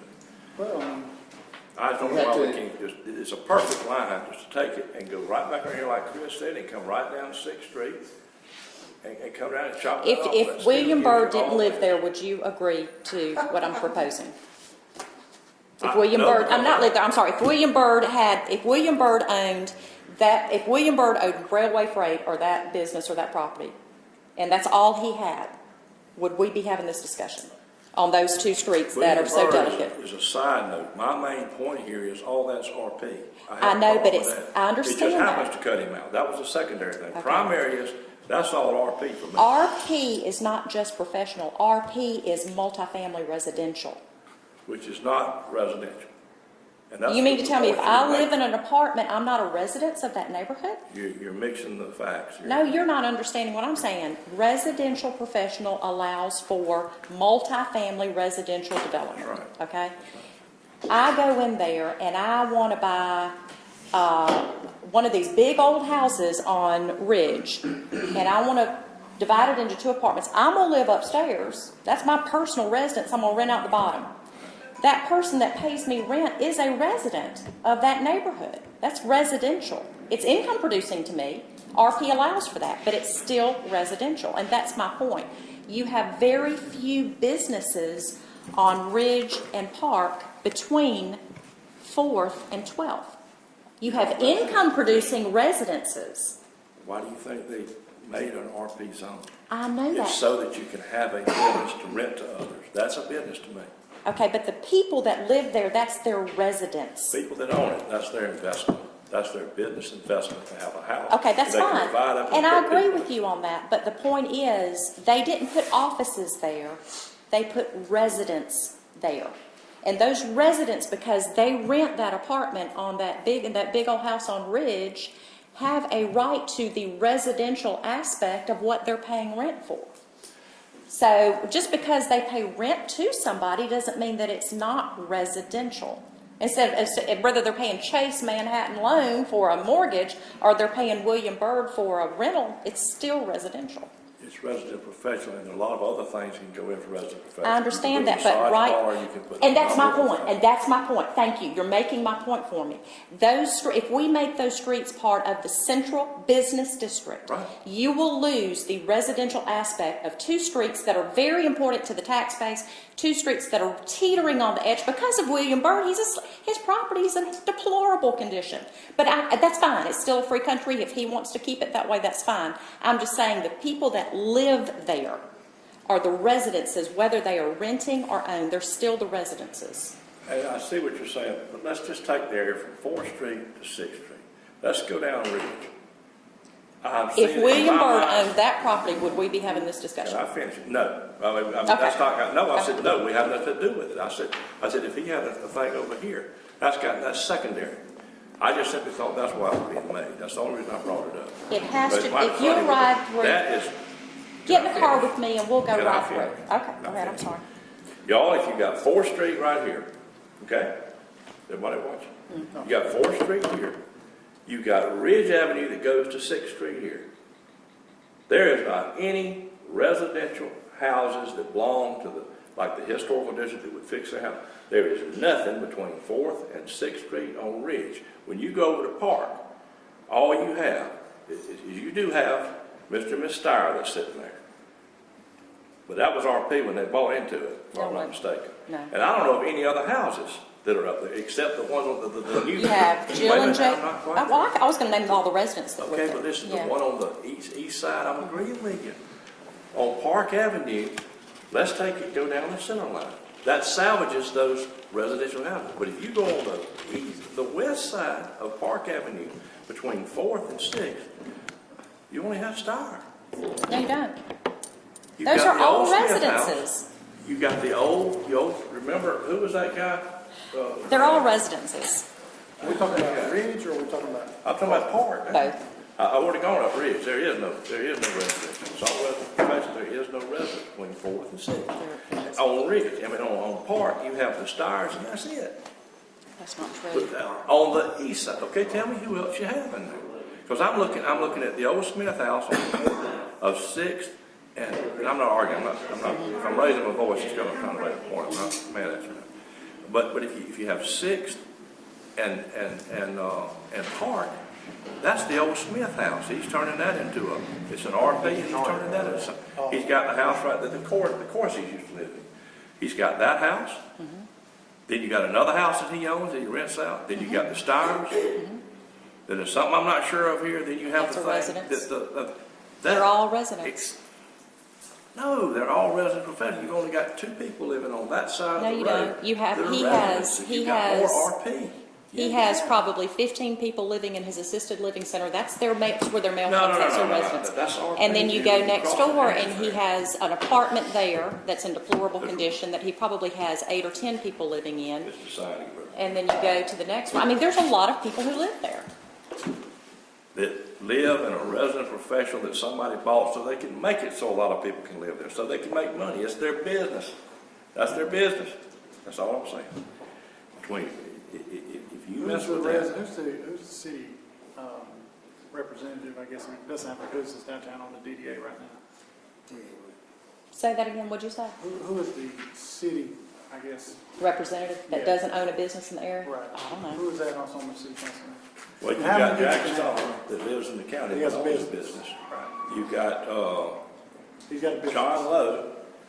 He's got a business now. They still have a business Who here. lives in the county. Move these lines, So right? he's He got- lives in the county, but he's got a business in it if you make these lines right. Right, right. And we are going to add him on there. That's not. That's Yeah, I can live with that He's done- if he's this gonna can come live. out. I'm just trying to figure out who is the city, because if he's not, then John, or Bird could be that guy. He could be the city. Yeah, but if you knock this out, I tell you, it'll be taken off of just because. But That that's sold will secondary. eventually be taken. I don't understand, this is RP. That means residential, professional. Professional is the side, it's the commercial side of professional. I guess my point Golly. is that Johnny's given some, we've given some, we're giving up, I guess it's mine. But anyway, giving up a big chunk right there, giving up that, taking up that. We almost got this thing drawn, we just didn't come across, we need to go east. I've got to go at 4:30. I've got another meeting to go to at 5. We need a consensus as to going down Park Avenue from 64th. Is it okay to go down the center line of the road? She doesn't want it, I do want it. Tell me, can you do that? Can you go down the center line of a road? That's, y'all can make whatever rules you want to make, Mary. Well, I would, to get consensus, I would say, can we bring that all the way from, what is this again? Dixie. Dixie Avenue. Over to 6th Street, go down to North Park, and then go down the center line of the road, all the way down to wherever it ends, 2nd Street. So we're cutting that out, or we're putting it in? No, putting it in, keeping it in. It's in there now. That's So what we're I- adding around Baldwin Drive where the current city hall is? Yeah, that's it. Yeah, we never took that out. No. Yeah, that's over there too. Are we cutting out all this residential down here? This Omega Road, Hickory Drive? Yep, cut all that out. And we're deleting out here off the far east, Yep, cut that It's a out. compromise. right? And we're not adding up here this Tyson Avenue. That's And we're right. cutting, and Julie mentioned cutting the park out, right? That's right. No, yeah, Jamie said cut the park out, and that's fine. Oh, I'm sorry. Well, I mean, So we're cutting the park, I'm okay with cutting the park out too. I think the biggest thing is, can we go on to 6th, from the west side, come on down 6th Street, hit All right, so I guess North Park and go down the center line. the division is 4th and 6th Street. On Park That's the and, difference. on Park and Ridge. That's all RP except for 2 houses. But you're gonna go up Love Avenue, is that right? All the way to 12th Street. Oh, that was my, I could go all the way up to 12th Street on Love Avenue. That was my issue. I'm If fine it's a with that. center line thing though, then if you go up center line, you go to the left, then First Community Bank would be. No, actually, or Central below. would, yeah, Love Avenue would be both sides of the street. It's right in the middle of all of ours. So you're saying take out Park and then the left side of Central, is that right? No, so I can be okay with both sides of Central. Taking out both sides of Central, No, leaving in both sides of Central. just taking out Park Avenue. Take out Park Avenue All the and way Ridge to 4th Avenue Street. from 12th Street to 4th Street. And I'm disagreeing with that. So you leave 4th to 6th, leave Ridge in there and Park in there. And you separate it center line and Park. Everything on the east side is out, everything on the west side is in.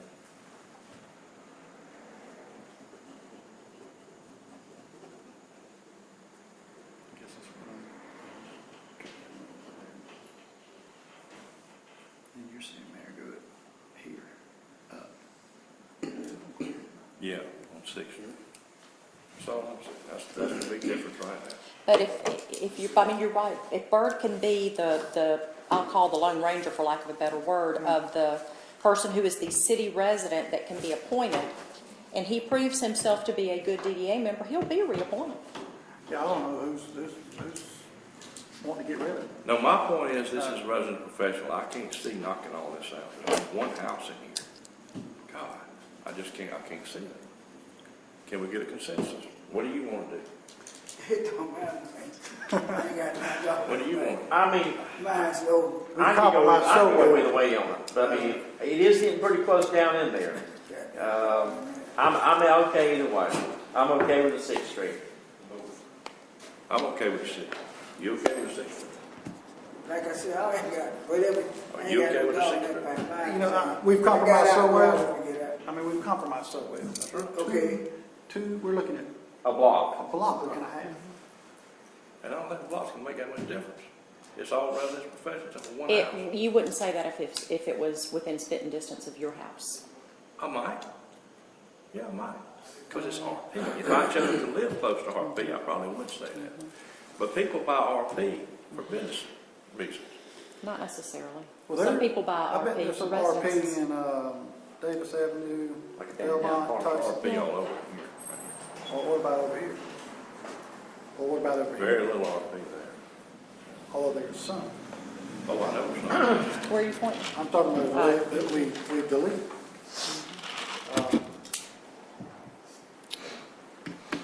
You come up by the hospital, I mean by the park? Yeah, Davis, Belmont, No, Tyson, that's not Lee. RP. I thought you meant back that- up here. Any RP? I don't know if you know that. No, I know it's not. It's in the zoning board. None of that's right. Any over here? RP? Not that I know of. What you have there is a lot of R, sort of a low kind of R residential. And you have a little bit of general business, but not a lot of business. You got a lot of RP on North Tift Avenue from Yeah, now North Fifth Avenue. Tift and Love and Central. That's all RP. That's all RP and commercial. That's general business, a lot of general business. Okay, so we can't reach a, Yeah. can't reach a consensus. You're On not those few blocks. And at the point of this, So we're 2 blocks off. point of the street, we can come up with a consensus. we gotta talk about that. Chris Lee. He said he was for either one.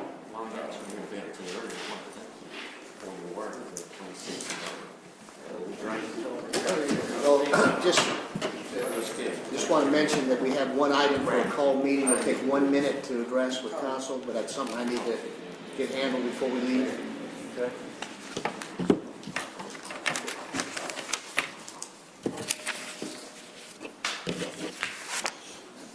We're gonna make a motion or something? Well, I mean, have y'all discussed the map? I don't think we came to a consensus about going down North Park, center line, from 6 to 4. Perhaps then we can address that again at, what's... I'd rather get it over with now. Okay. You don't care. I can live with 6th Street. And I can live with 6th Street. You don't care. It don't matter, man. I can live with 6th Street. I can live with 4th Street. I can live with 5th Street. I just live in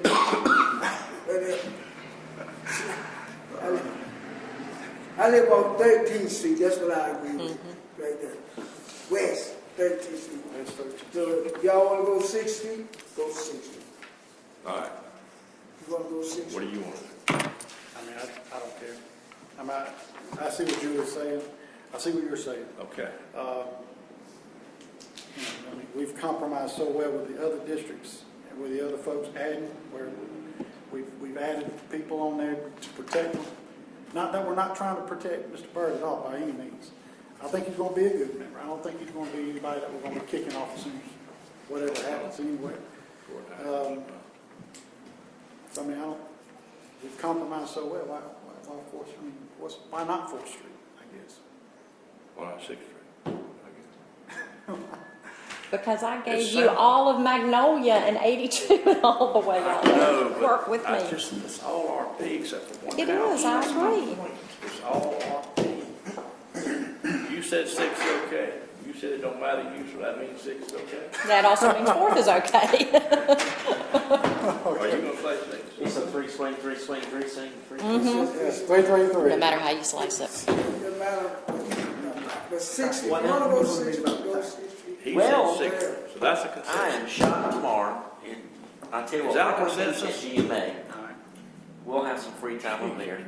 We don't have classes. When did we go We'll up? start from Do we like not that. have, And I'll bring my dad, No. and I'll bring you the speed. well, I go up, so you got a class Saturday? That's cool. I I can't go go up to, Saturday. I don't go to Saturday. We have a consensus. Did you not get your folder? Yes. You did get it? I hear a consensus. By the way, Wes and I are going to have our committee meeting during GMA. We don't have classes. So we're going to be working around the clock, Larry. And I'll let you know when we meet, and you'll be up there too, so you'll have a good time. I will get there Saturday afternoon. What class are you taking? I'm doing citizens involvement. We have a consensus. Is it I says, people say they didn't care. Does that go into 6th Street? Do you want to put it down? Yeah, 6. Then y'all can, we'll map it. And then, I just want somebody to provide us a map of what where you are right now, because I don't know. Oh, I'm gonna go home and get a blank. I think we're 98% there. I think I have most of it, but I don't have all of it, so. So we do have a consensus on 6. I'm not sure, Jamie. I was trying to hear what people say they didn't care. That's why I'm asking. I'm fine with 6. All right. I'm fine. Let's move on, because I've got to go, Rob. All right, I understand. I'm fine with 6th. All right, so that's great. That's Okay. a consensus. All right, can you call, Look at the streets, you're sitting talking about. That's why I was trying to put it on the tax card. Chris has got to go, and I have to deal with this resolution item. Could you just call the special call meeting to order? Huh? We have a special call meeting, we have one item. God, you know, I've written all over that, didn't even see it. Yeah. Have we satisfied item number 4 yet? Retreat, workshop, all that stuff. You want to do that later, because Chris needs to go. Well, that was just in case we didn't finish everything. Right, so I think. Okay, I'll call the special meeting to order, and I'll take my hat back. All right, just briefly, y'all, I have a They have the resolution. Everybody has this resolution. Yes. Yeah, I have a resolution regarding to the improvements to the sanitary sewer line down in South Tifton. It's one of our CDBG projects. We have been acquiring easements in order to construct the project. We've got all the easements except one. And one of the properties is what we commonly refer to as air property. The owner died, leaving children who have died, who now have grandchildren. And so the idea of trying to figure out who's out there that owns an interest that I could sit and negotiate and get the easement, I can't do that. So basically, in order for the city to get good clear title of the easement, we need to condemn it. It's what I'm going to call it should be a friendly condemnation. It's just a matter of us, going before a special master, presenting the evidence as value, paying the money to the court, and then we get title of the property, and then anybody that claims an interest in the property can then go into court and get their money. But this is the only means by which we can get good title to this easement. So once we have this resolution, then I'll go ahead and, I've already been in contact with the son of the current occupant, which is one of the daughters, and he has been assisting me trying to look, finding the grandchildren, getting their addresses so we can get everybody, proper notice. So that's this resolution. It basically authorizes a condemnation of that one small stretch little easement that we need to put the sewer line in, and this is the only means by which we can get good title. Of course, I have a problem with condemnations, but, well, whose district is this in? Johnny's. But generally, one of the reasons one of the reasons you bring a condemnation is because of the uncertainty of the title, and because there's just no way that we can possibly track the grandchildren and get clear title to it. This is characterized as a friendly Friendly condemnation. condemnation. And we're not. No, we're not taking it because they don't want to give it to us. The guy that owns it wants to sell it because all these heirs, we can't clear the title up. So this is a friendly condemnation? Yes, and I've been in communication with this Mr. Jenrette down in, I think it's outside of Miami. Opelika. Lisa's been communicating with him. Everybody understands what the issues are. And it's not, like I said, this is not an adversarial, situation. It's just a means by which we can get title and get the proper people, involved in the case to get good title. What's this first name? Lavelle. Lavelle Jenrette. Who? Lavelle Jenrette. He's the assistant city manager for Opelika? Public Works, isn't it? Public Works Director for Opelika Park. And so he understands what He knows what we're doing. we're going through. That's the only individual involved? So, yeah. That's the only individual that would be affected here? Well, it'll be Lavelle Jenrette, who is a grandson. Well, actually, he won't be affected because his mother is alive, which is the daughter of Mr. Critton. Okay. But the problem was seven other children died. And then that left grandchildren. The wife left a will. I mean, it's a mess. And this is the only way to clean it up. You know what, The Critton? Yeah. Yeah, I know Governor F.C. Critton. Johnny, are you okay with it? Are you okay with this Yeah, I plan? mean, He's okay with it? if you're in contact with him, I don't know him, but I know pretty much all the Clinton clan. Where is the property located? I got you now. 2 or 3 big ones. One was over by, on cross 75 by treatment plant. I'm trying to think, Johnny, of the woman that is living there now. She is the only surviving daughter of Mr. and Mrs. Critton. And 6 other siblings had died. Yeah, everybody down. We're actually doing them a favor because if we don't do it as a city, then they'll never clear the title up. That's true. Bottom line. Condemning it transfers title to us, though, right? Correct. Once we have the hearing, we pay the money in the court, then... So they have no title to it. They have no right to that property. We're talking about an easement now. We're not talking about taking the property. This is just Oh, for an easement. Right. This is a small strip for the sewer line. I thought we were talking about I condemning didn't the say entire that. property. Just to put the sewer line in. So Rob, what, do you need a motion? Yes. Okay, I make a motion that we proceed with that condemnation resolution. Second. I mean, it's not taking the property. No, I'm fine with it. I don't have any issue. Second. Oh, I need a motion. You got a motion and a second. I did. Call for the vote. Motion second, any further discussion?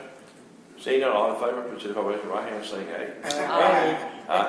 That is unanimous, Mr. Rowe. Even the chief, she's ready to go. I call this meeting to close. Do I need to sign anything? Do we need to